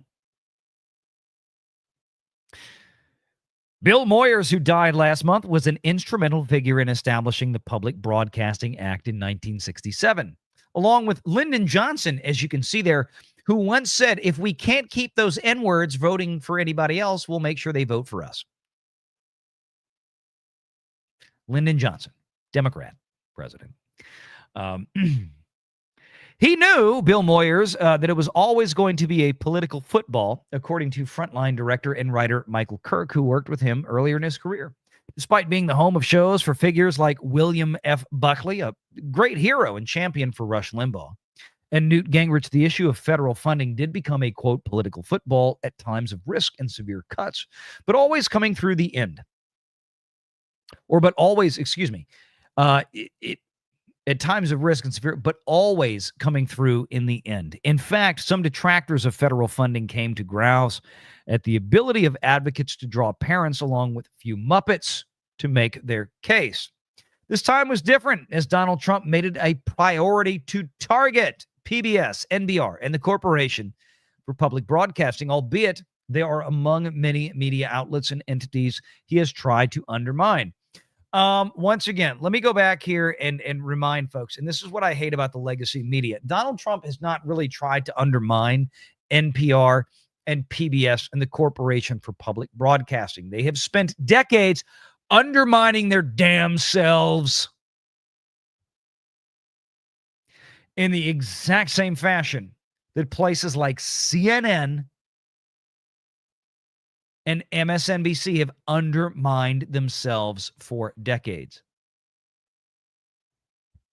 The only reason that Trump has said enough is enough is because the American people were saying enough is enough. We're tired of seeing our tax dollars being pushed into any entity that is going to divert some of its funding or its political or social outreach efforts, be it through quote unquote journalism or outright political activity, especially things that are left leaning.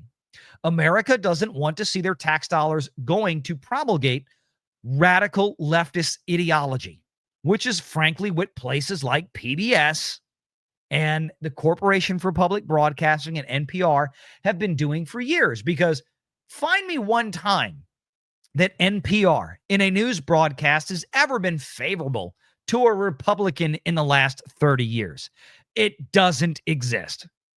Americans don't want to see their tax dollars going into government bodies like USAID that are nothing but money laundering and racketeering professional criminal organizations to launder money to American leftist objectives, anti-American politics, anti-American movements, riots, for God's sake, in places like California or anywhere else that has considered itself a sanctuary city. Where the hell do you think all these organizations get their money from?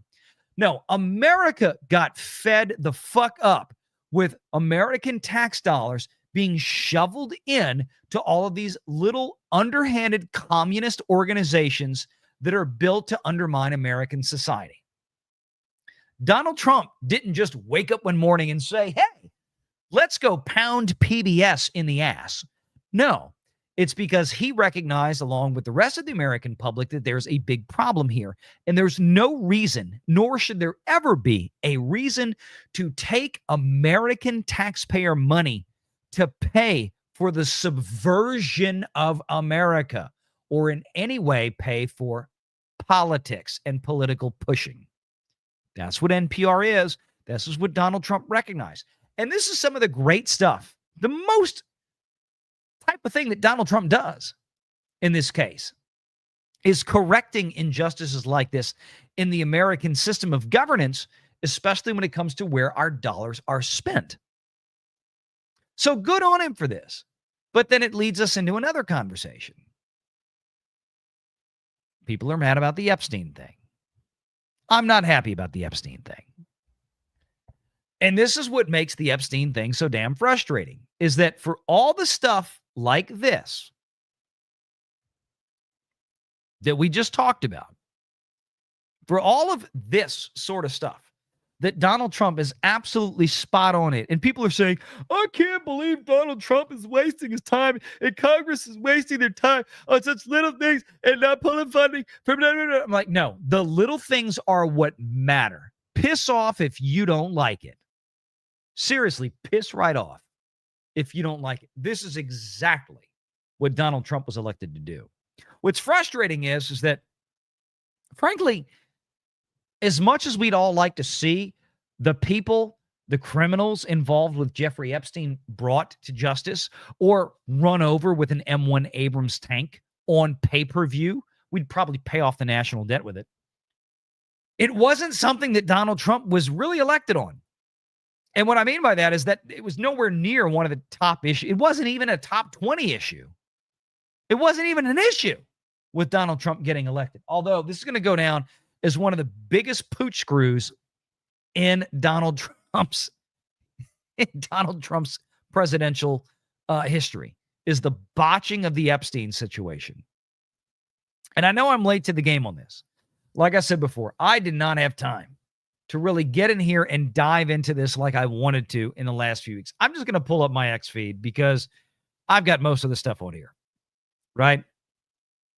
And here's a bunch of stuff and things, and there's the WNBA, and we'll get to that in a minute. We'll close the shot. By the way, that is the best meme of the affair at the Coldplay concert. By the way, I don't even think that the CEO of Astronomer was actually having an affair. The dude was at a Coldplay concert. By definition, that means he's gay. And if you don't get that joke, go back and rewatch 40-Year-Old Virgin again. You know how I know you're gay? You like Coldplay. Tell me this isn't the best meme of this. I'm sorry, this was it. This did it for me. I'm like, I'm done. This was it. This was the greatest meme of that. This will not be topped. People have done other things. They're funny. I've seen like one with Luigi and Princess Peach that I tagged Krista Nova in. She loved it, but I'm like, look, nothing beats this. This is great. Game over, man. Game over. Bill Paxton. Yeah, exactly. But I had posted a couple of things, and I'll bring this back. This is the video for those of y'all didn't see. Either they're having an affair or they're just very shy. Yeah. Oh, look at these people. All right, come on. You okay? Oh, what? Either they're having an affair or they're just very shy. I forgot quite sure. Yeah. Oh, look at these people. All right, come on. Either they're having an affair or they're just very shy. Yeah, that's not the way that you want to get busted porking your human resource manager.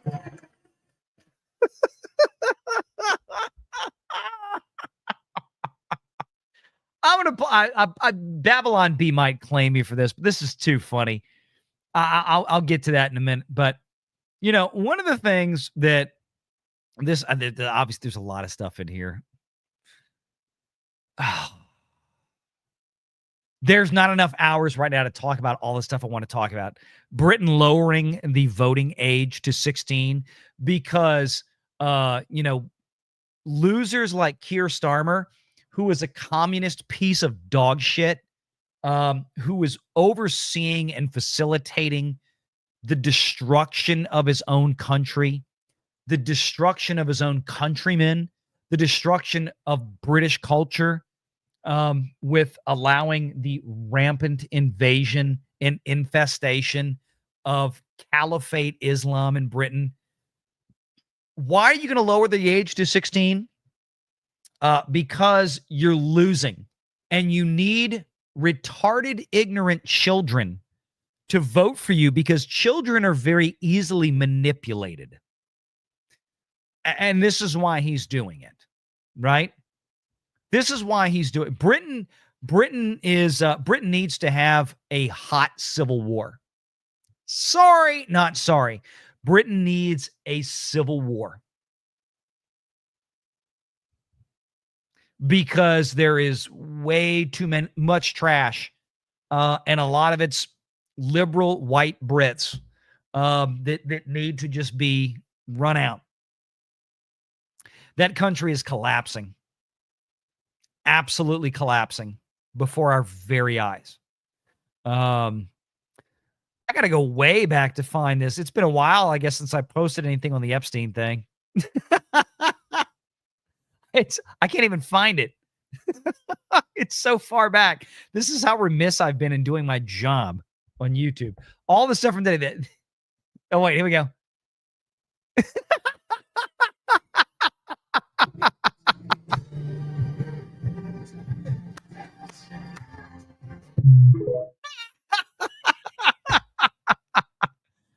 Oh, yeah, here we go. Here we go. Here we go. Yeah. Oh, look at these people. You okay? Yeah. Oh, wait, I got to blow this up so y'all can see this better. I just a couple of these things. Oh, look at these people. Either they're having an affair.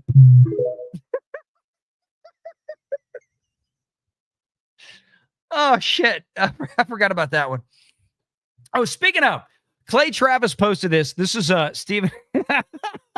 Since we did the Stephen Colbert thing, I got to pull this up. I need to, I don't have, let me go back. Let me do this real quick. Hang on. I don't have the audio shared. I'm doing this through the mic. Y'all need to hear this. And I can't do this clearly enough with what I've got set up now. I've got to get off the Safari tab. I've got to take this. Hang on one second. Give me a second here. I got to pull this up in a Chrome.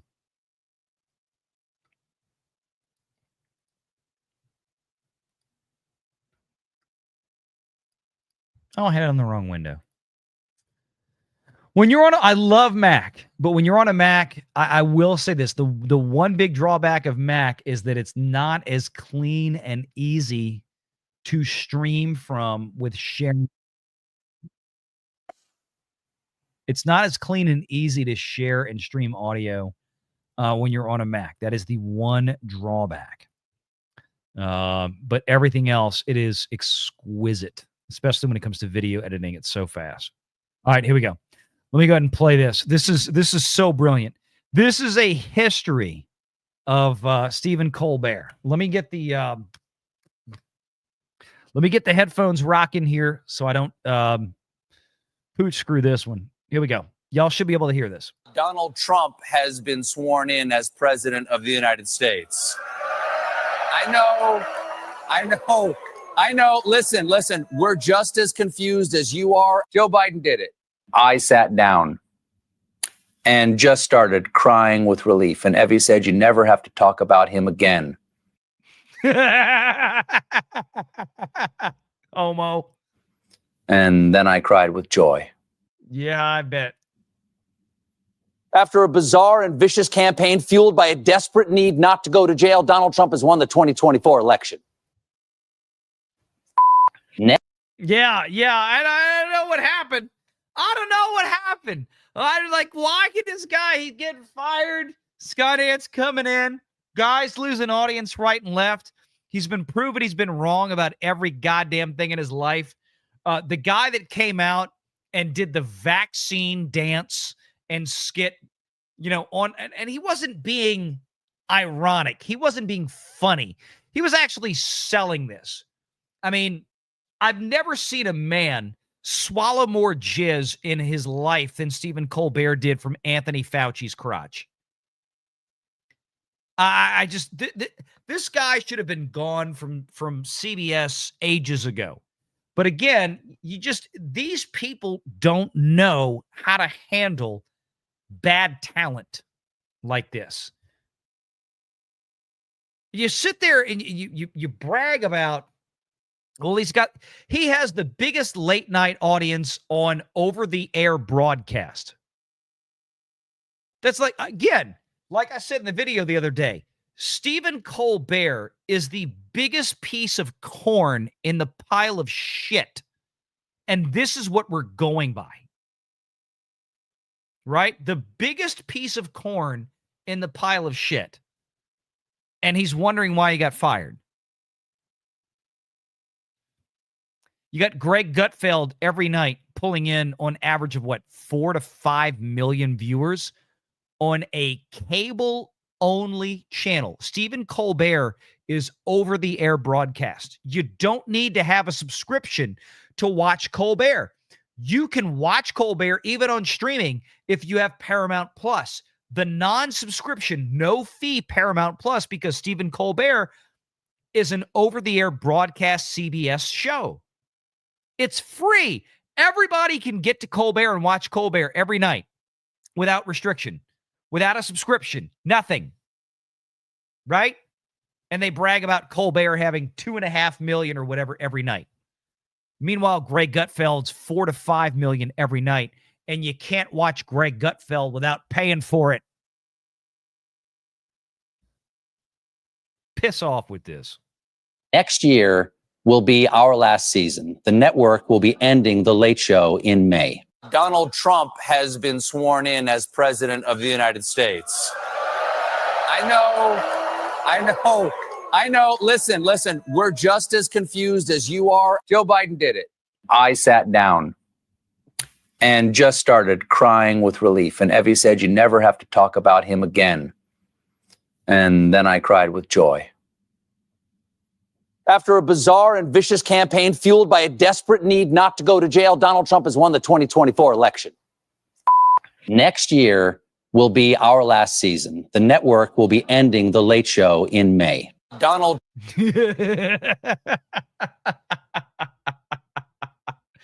Dude, this show should have ended years ago.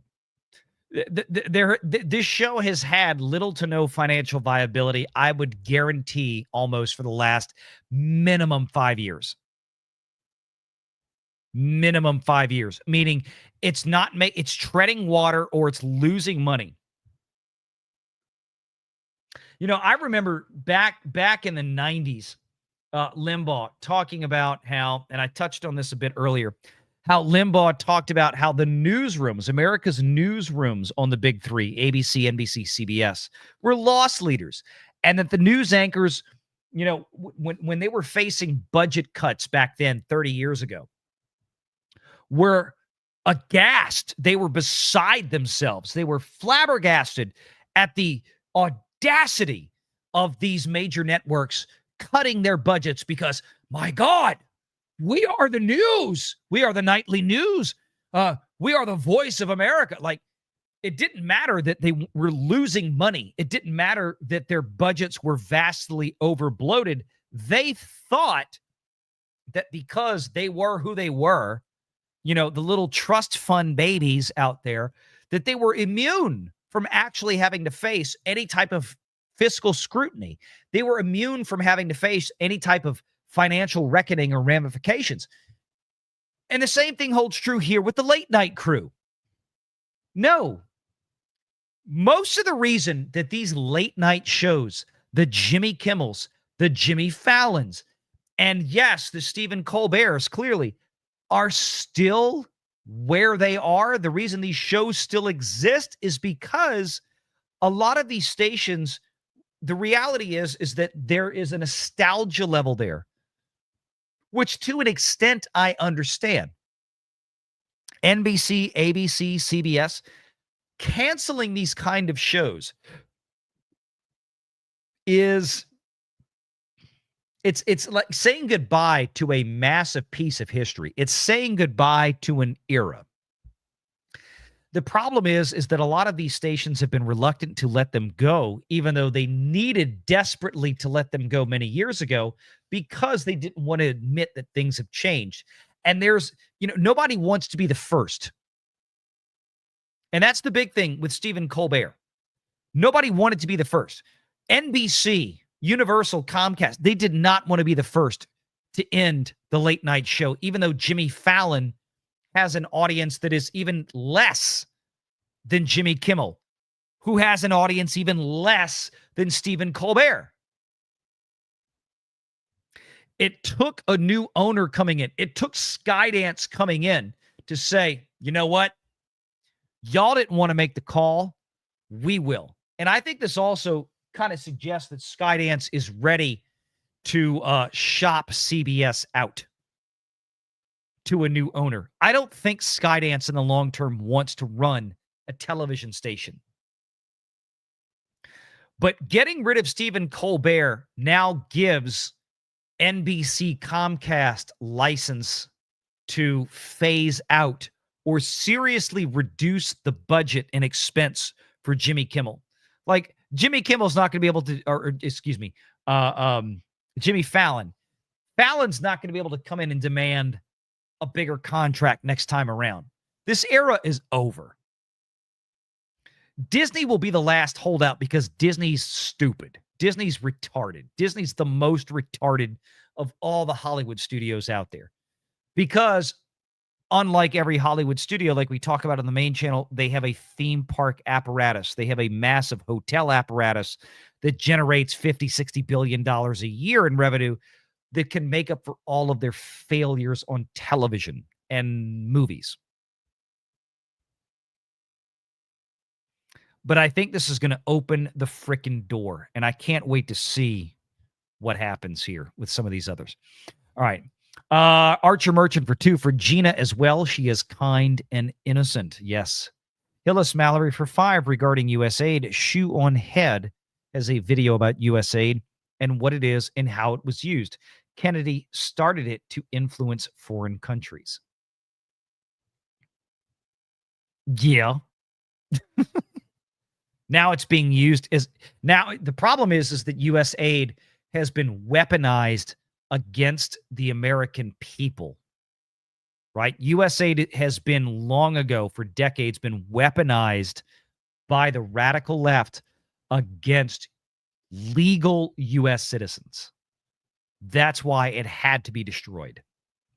And this is also why the Democrats hated that it was destroyed, because it was a massive illegal racketeering and money laundering operation for the Democrat Party. Just like teachers' unions. Blackie Blackerson for 2. My HR department doesn't let me grab handfuls like that. It's fine. Dark Spawn Alpha for $5. 7. 3 more to go. Do I need to start another thing? Hillis Mallory for 5. Okay, Colbert.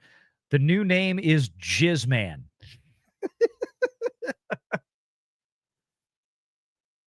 Tennessee tornado for 5. The left, we don't know why they're canceling Colbert. Late show. Tonight's guest is Adam Schiff.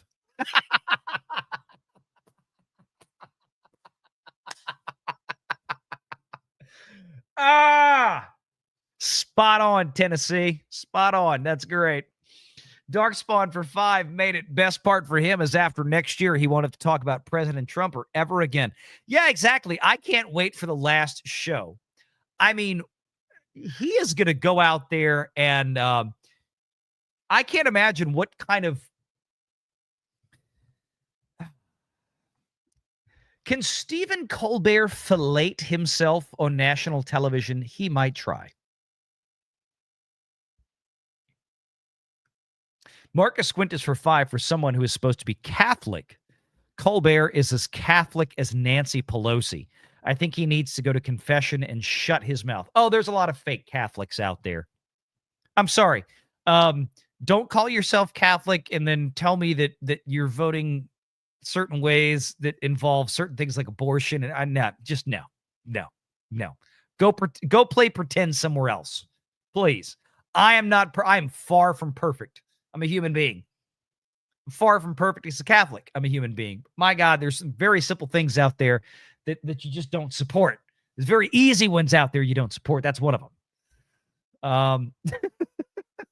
It's really, really simple stuff. All right. So we've kind of hit a lot of that stuff. The one thing I do want to say, let me see. Let me get, I think I had one pulled up. I had an article that was particular to, might have to do another Renegade Nation show tomorrow night. I'm thinking we need to do that. Because there's just too much going on right now. On the Epstein stuff, like I said, I know a lot of this has already been covered. I don't want to rehash a lot of this, but what I started earlier was with the Epstein situation. This is a shame. This is stupid. Donald Trump should have come out up front and said, look, we'd love to release the Epstein list, but it's far too sensitive. We would literally collapse global governments if we do this.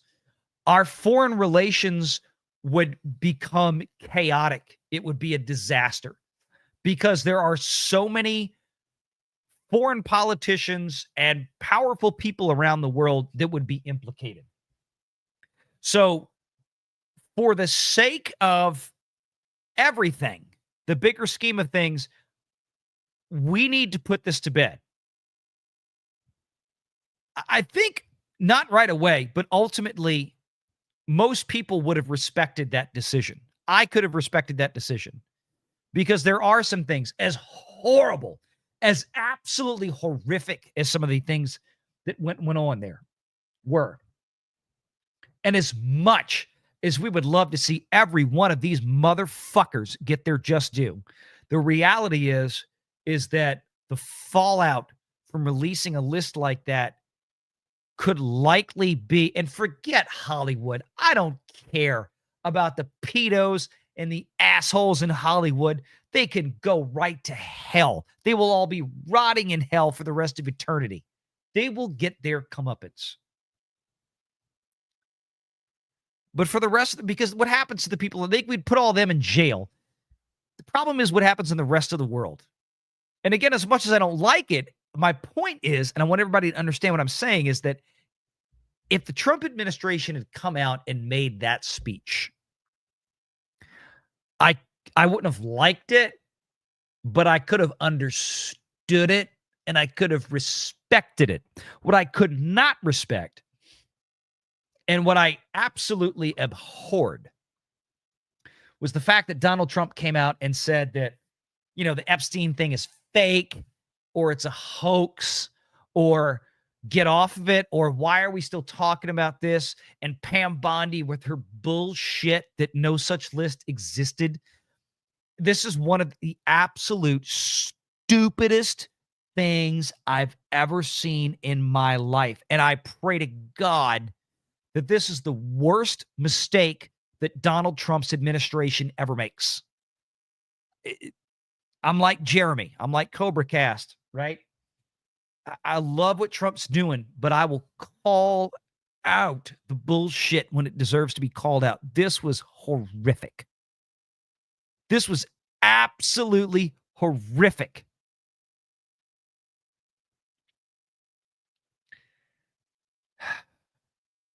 This was such a bad calculation.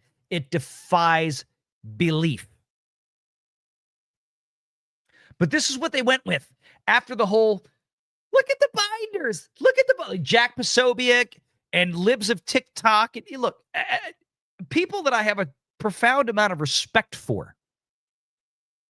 What Jack Posobiec has handed us and done over time. Remember, it was Jack Posobiec that was able to expose a lot of the Disney bullshit, the Reimagine Tomorrow, the DEI, the LGBTQ, the grooming, the trans grooming, the queer grooming that was going on at the Walt Disney Company. Jack Posobiec was instrumental in that. And I get it.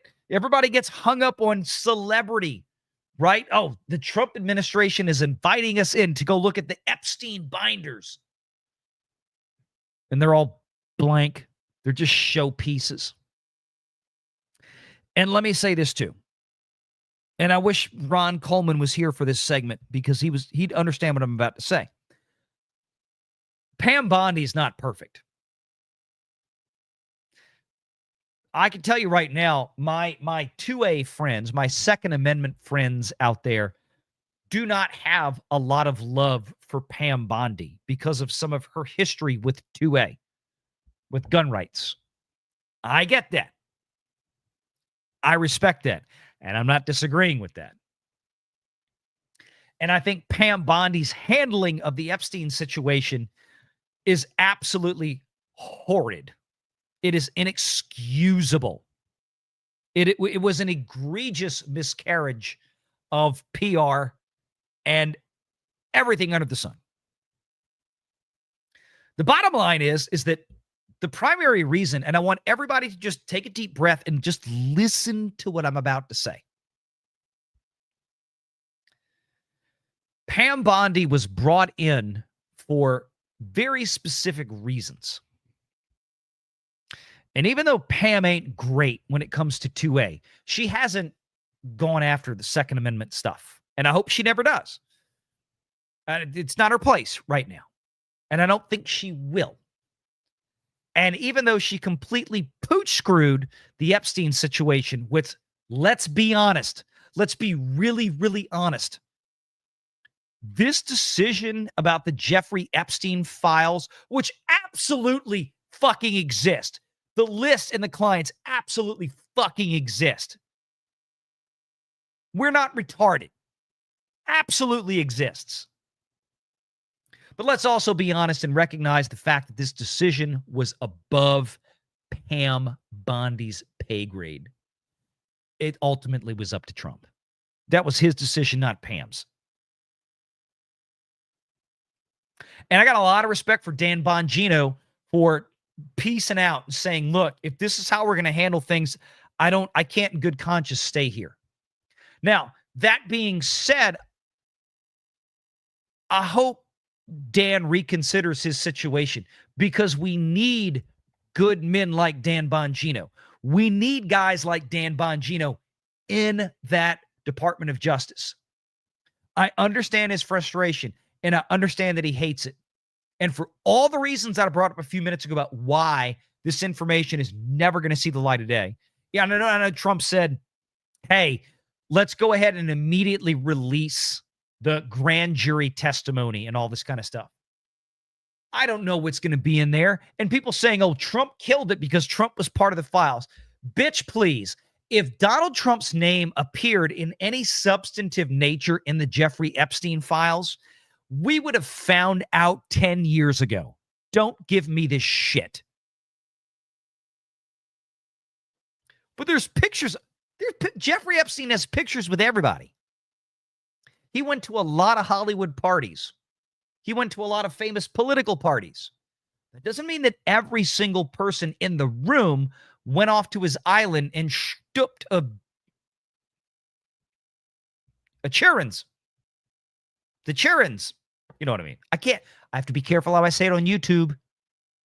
I don't give a crap, but I don't want the channel killed. And YouTube will kill a channel.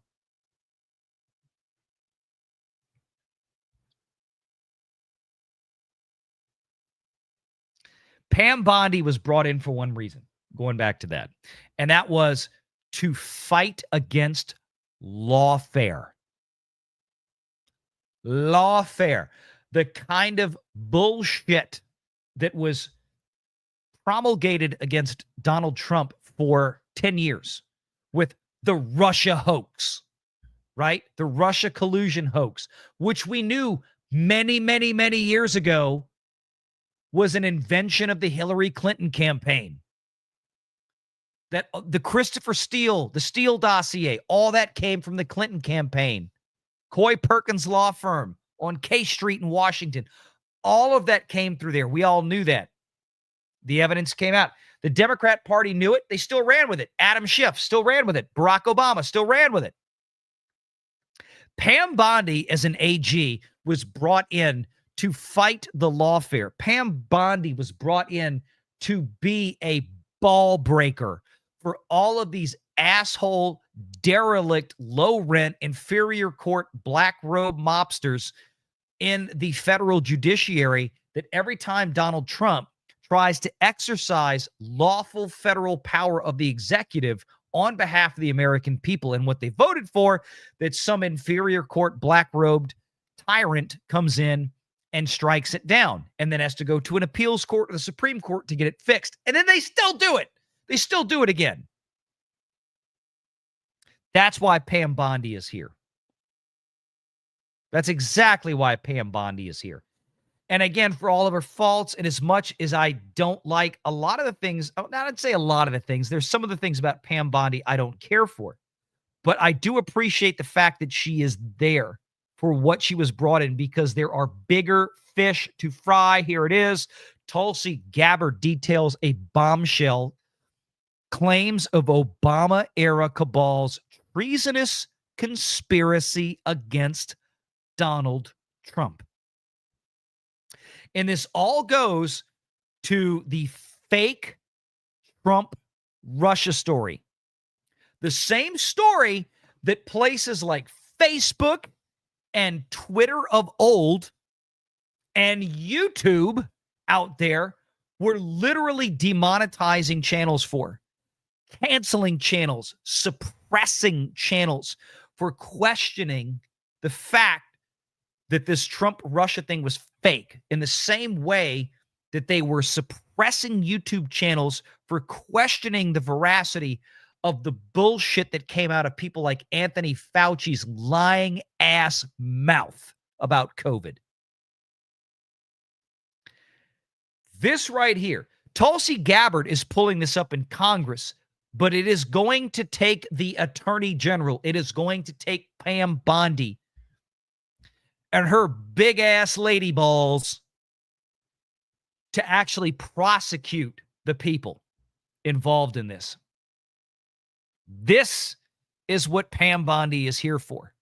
And as much as I can't stand the way this Epstein thing went down, I am a man who looks at a bigger picture.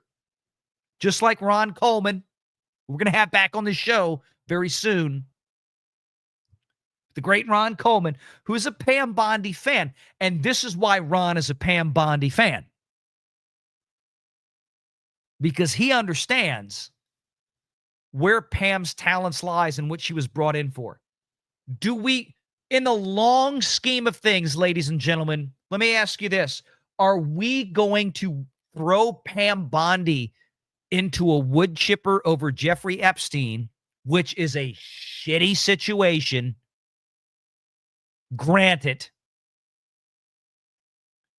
But she is the person who might be, we haven't seen it yet, and this is my point, who might be the best person to actually prosecute the actual real traitors in this country. I am willing to give Pam a wide berth on this one, because what I've seen so far with her tenacity in going after federal court tyrant, black robe, inferior court judges, and all the other bullshit lawfare that has been filed against Donald Trump, I have pretty good reason to have a high degree of confidence that Pam Bondi is the right lady for the job here with this. And this is big. Is anybody going to eventually go to jail over it? No, probably not. But ultimately, that's not really up to Pam Bondi. She can just prosecute it.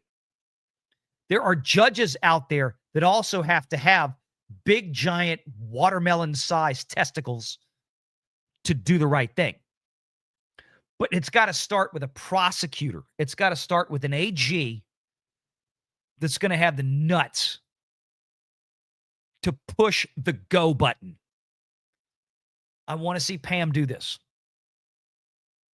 And I think this is the opening salvo. Director of National Intelligence Tulsi Gabbard detailed striking findings from declassified documents released Friday last week, 2 days ago, claiming to showcase, quote, overwhelming evidence that an Obama-era cabal laid the groundwork for what would be the years-long Trump-Russia collusion probe, the fraud, the Trump-Russia fraud perpetrated by Democrats like Adam fucking Schiff after the 2016 election. The implications of this are frankly nothing short of historic, Gabbard said on this week's Sunday Morning Futures. Over 100 documents that we released, she said on Friday, really detail and provide evidence of how this treasonous, she uses the word treasonous, conspiracy was directed by President Obama. This is hard language. This is Tulsi Gabbard, Director of National Security now, using some big ass. She's not dancing around this. She's not saying we think, we might, we thought, previous administration, there may have been former White House officials involved. No. She comes right out and says, we've got 100 documents that we released Friday that detail and provide evidence of how this treasonous conspiracy was directed by President Barack Hussein Obama just weeks before he was due to leave office after President Trump had already been elected. This is not a Democrat or Republican issue. This is an issue that is so serious it should concern every single American citizen that it has to do with the integrity of our democratic republic.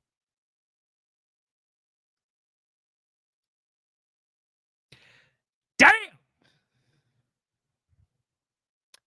She's not speaking as Tulsi Gabbard, the elected congresswoman anymore. She's not speaking as Tulsi Gabbard, the, retired military hero. She's speaking as Director of National Intelligence, Tulsi Gabbard, a member of the Donald Trump White House cabinet and one of the top officials in the United States. And she is just bringing out the sledgehammer. Let's hear it for Tulsi. And again, this is why we want Pam Bondi there, because we need somebody like Pam Bondi to prosecute this. And I get it. People are like, what about Matt Gaetz? I get it. I would have loved to have Matt Gaetz. I would. That didn't work out. We have who we have now. The last thing I want right now is for people, especially people who, and I understand the frustration, who are fans of Trump and the administration, to go scorched earth every time we don't get everything we want right when we want it, and then want to burn the fucking house down. We have to be smart. We have to be judicious.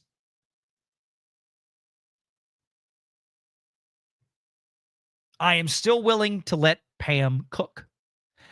And I realize that might piss some people off, even in this audience. That's okay. That's okay. It's part of who I am. I look at things from a numbers and math standpoint. The math says, let Pam cook. That's what I want to see. the rest of this page kind of went cuckoo. I'm going to try to refresh it. Hang on. Come on, page. And it's stuck. Like, legit, it's stuck. I can't scroll it. There we go.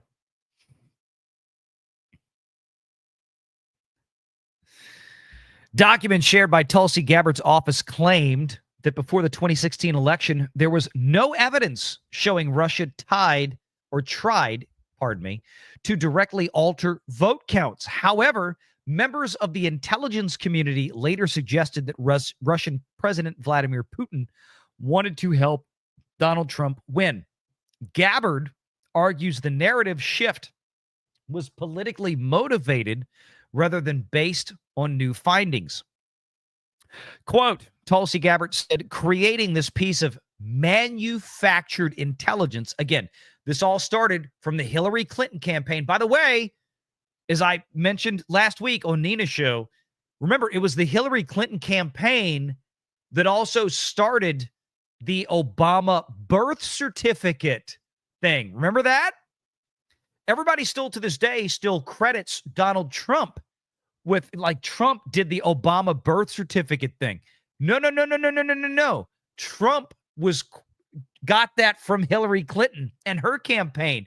Remember, he merely recited a story that Hillary is saying that Barack Obama is not an American citizen, doesn't have an American birth certificate. The media deliberately reset that to Donald Trump and has deliberately forgotten the fact that Hillary Clinton and the same Perkins Coie law firm was the one that did that one, the same people who created the Donald Trump PP dossier with Christopher Steele. It always go back to the Clintons. The Clintons and the Obamas, every time. Creating this piece of manufactured intelligence that claims that Russia had helped Donald Trump get elected contradicted every other assessment previously made. So the effect of what President Obama and his senior national security team did was subvert the will of the American people, undermining our democratic republic and enacting what would essentially be a years-long coup against President Donald Trump, who was duly elected by the American people. Dude, this language is hard. Hard. Again, Director of National Intelligence, Tulsi Gabbard. These are her words in her official capacity as one of the senior officials in the Trump cabinet. These are hard words. Evidence released by Tulsi Gabbard's office implicated then Director of National Intelligence James Clapper. Oh, the clap. Big surprise. Former CIA Director John Brennan, another piece of absolute traitorous trash, and former FBI Director James 8647 Comey. Remember him? I just walked down the beach and I saw these lovely seashells that said 8647. You know, James Comey, former director of the FBI, who was calling on social media, calling for the assassination of a sitting president. Surprise! Right? Gabbard confirmed her intent to send all of the uncovered documents to the Department of Justice and the FBI for a criminal referral. Ladies and gentlemen, there it is. That is where Pam Bondi comes into play. Because Pam Bondi is the DOJ, the Department of Justice. She is the head of the DOJ. She is the top cop in the United States of America. That's why we need Pam right now. And look, I'm not going to tell you that this release of data by Tulsi Gabbard, which they've probably been reviewing since Trump got back in office, don't get me wrong. They have been digging into this. This was always the plan. But I suspect that the timing of the release of this story is largely connected towards getting the complete fuck up of the Epstein situation off the front page and putting Pam Bondi back where she needs to be in the spotlight, because this is the kind of stuff that Pam Bondi was brought in to do.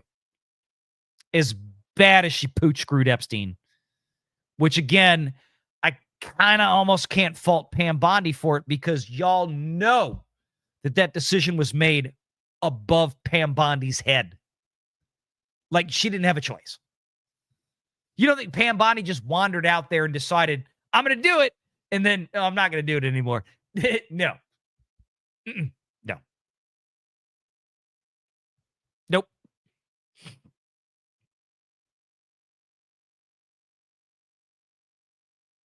So what do y'all think in the chat?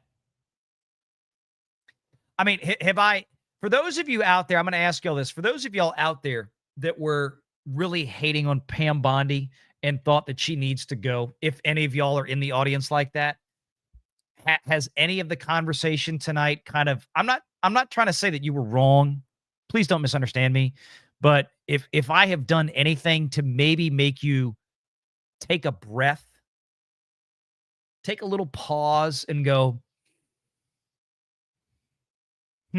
okay, maybe VR is on to something here, let me know. That's kind of the point of this show. Because again, like I said, I'm not gonna argue with you on the mishandling of the Epstein situation, because it was shit. It was total shit. But as shit as it was, this is an issue for me of, hey, don't throw the baby out with the bathwater. You know? It's tough. Okay, and look, Daniel, I respect this, dude. Valiant, I still think Pam Bondi should go, but if she cuffs Comey and company, I'll reconsider.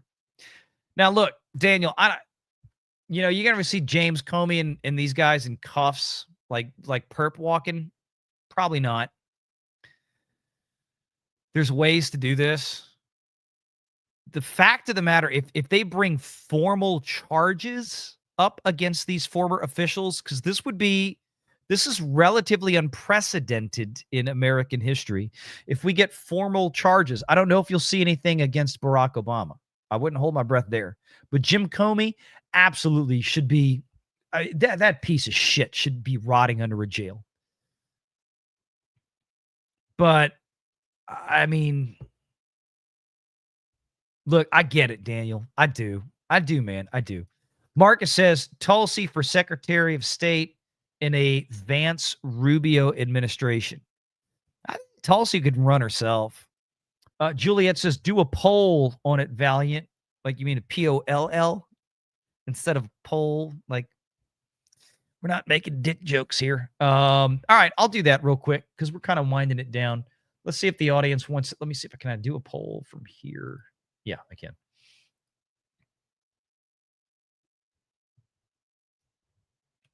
Okay, I'm going to make this. Okay.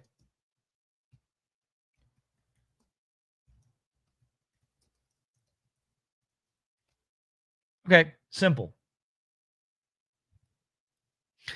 Actually, wait, let me change this. This is a much more poignant question.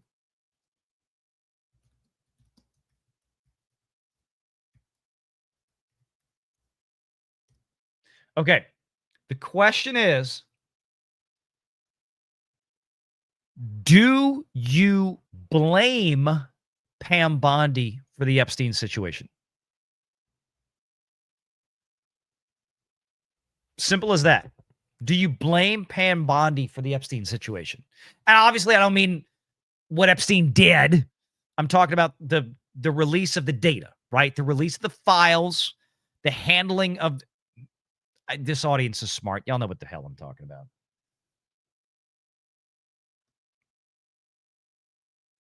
So there it is. Matt Gaetz for special prosecutor. Dude, I would tell you what, Marcus, that would be fun as shit. The problem with that, Marcus, is that Matt Gaetz, he's got so much, and I know this sucks. This really, really sucks. Matt Gaetz would be great. But the whole reason that he, he wasn't able to hang on for Attorney General is because as fun as Matt Gaetz is in this kind of job, he does have some baggage and bullshit he's got to deal with. I mean, look at what happened with Pete Hegseth, right? Hegseth has got his deep. We all do, right? But, I mean, the Democrats are going to go after everybody. They're going to make shit up about people. We saw that with Brett Kavanaugh. We saw that with the great Clarence Thomas back in the 90s and the pubic hair on a Coke can, right? The problem is that you don't want to bring anybody in. You need somebody to prosecute this who is squeaky clean. Squeaky clean. Because the Democrats, as evil as they can be politically, the problem is they still control most of the mainstream and access media. So you do have to play the game to an extent. So, yeah. So I'm going to let this poll run here. We've got, how many votes we got so far? 2 minutes. We got 35 votes. Ooh, it's close. It's close. I'm going to let it go for a few more minutes.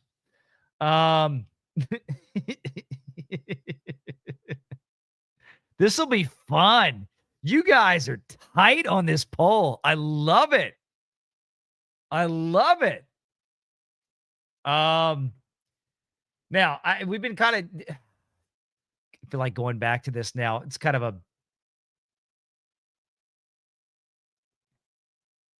while y'all are voting on that, again, I've talked about this like 3 times during the show because we had so many topics tonight. I think I'm gonna have to do another show tomorrow night.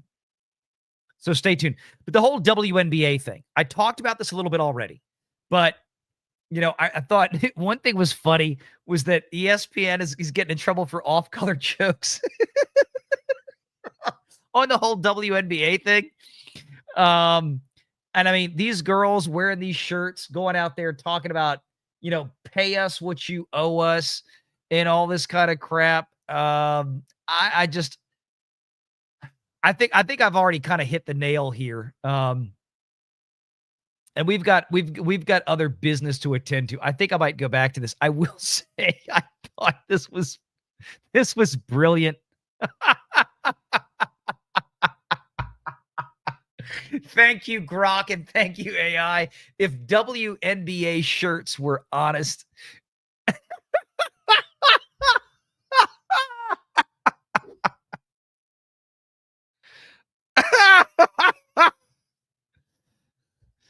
I owe the NBA money.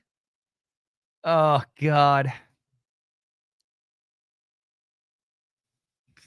Thank you, Marcus. That's right. Valiant's poll is tight and gay. Hillis Mallory, VR, what's your thoughts about the difference between on the island at a party, on a plane ride, or just, for Epstein? If you were taking pictures, I mean, like you, dude, let me tell you what, I have been, I've been at parties and have acquaintances and had pictures taken with people that, months later turned out to be criminals. I'm talking about politicians. Like, you don't know. I mean, it's just there. And I'm like, oh, hey, take a picture and blah, blah, blah. And you move on. And this was, I'm talking like 15 plus years ago. Local stuff here in Louisiana. People that I knew, people that were, acquaintances, businesses, friends, just people you knew, that politicians, and shit happened. And it's like, well, okay, guilt by association has a terminus, right? There's a fine line there. Versus, hey, I took a private charter and I went out to the island, where my understanding is the only thing that happened between the plane ride and the private island was a lot of the stuff that ain't good. So I think there's a huge difference. Like, was I at a red carpet event, at a movie premiere, or at a cocktail party in downtown Manhattan where, this guy Epstein happened to be there and he was schmoozing with his friends or doing whatever, versus were you at the place where the shit went down? If you were at the place where the shit went down, getting your picture taken, again, that doesn't guarantee that you were necessarily involved in any criminal activity, but it sure don't look good. Nope. So I think there's a difference there, Hillis. James all day for 5 thoughts on Trump wanting to bring back the sports teams names Redskins for the NFL and Indians for the MLB. Trump can bloviate on that all he likes. It doesn't make a damn bit of difference. That's entirely up to the league. It just is.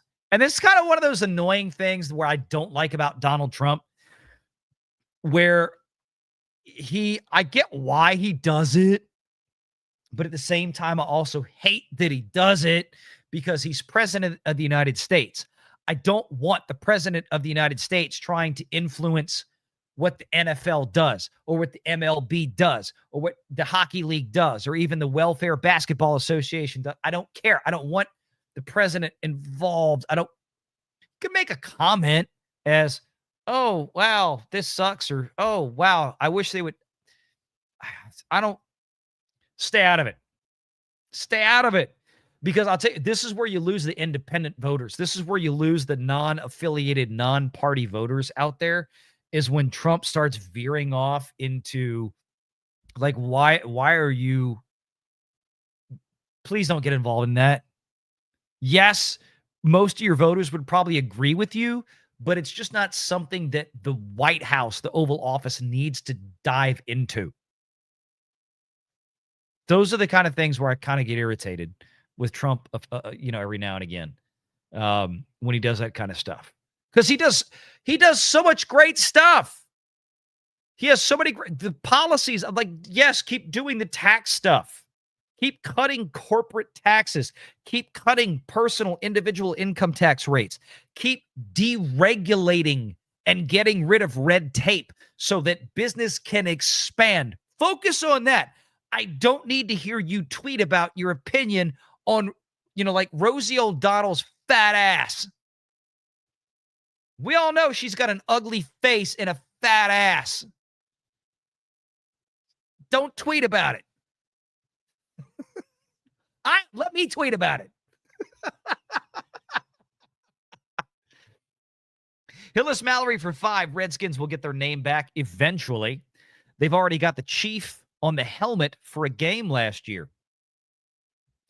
Dude, that was such bullcrap. I'm just telling you right now. All of this happened at the same time. There was this fake left-wing, astroturfed out the ass movement in this country where all this kind of stuff had to get erased overnight. New Orleans got torn apart over this. Some faction came in, not even from New Orleans, another George Soros-funded radical left-wing, think of like Al-Qaeda, ISIS type, but in America. The kind of people that want to destroy statues and erase things. They came into New Orleans and said all of this stuff was racist and had to be torn down.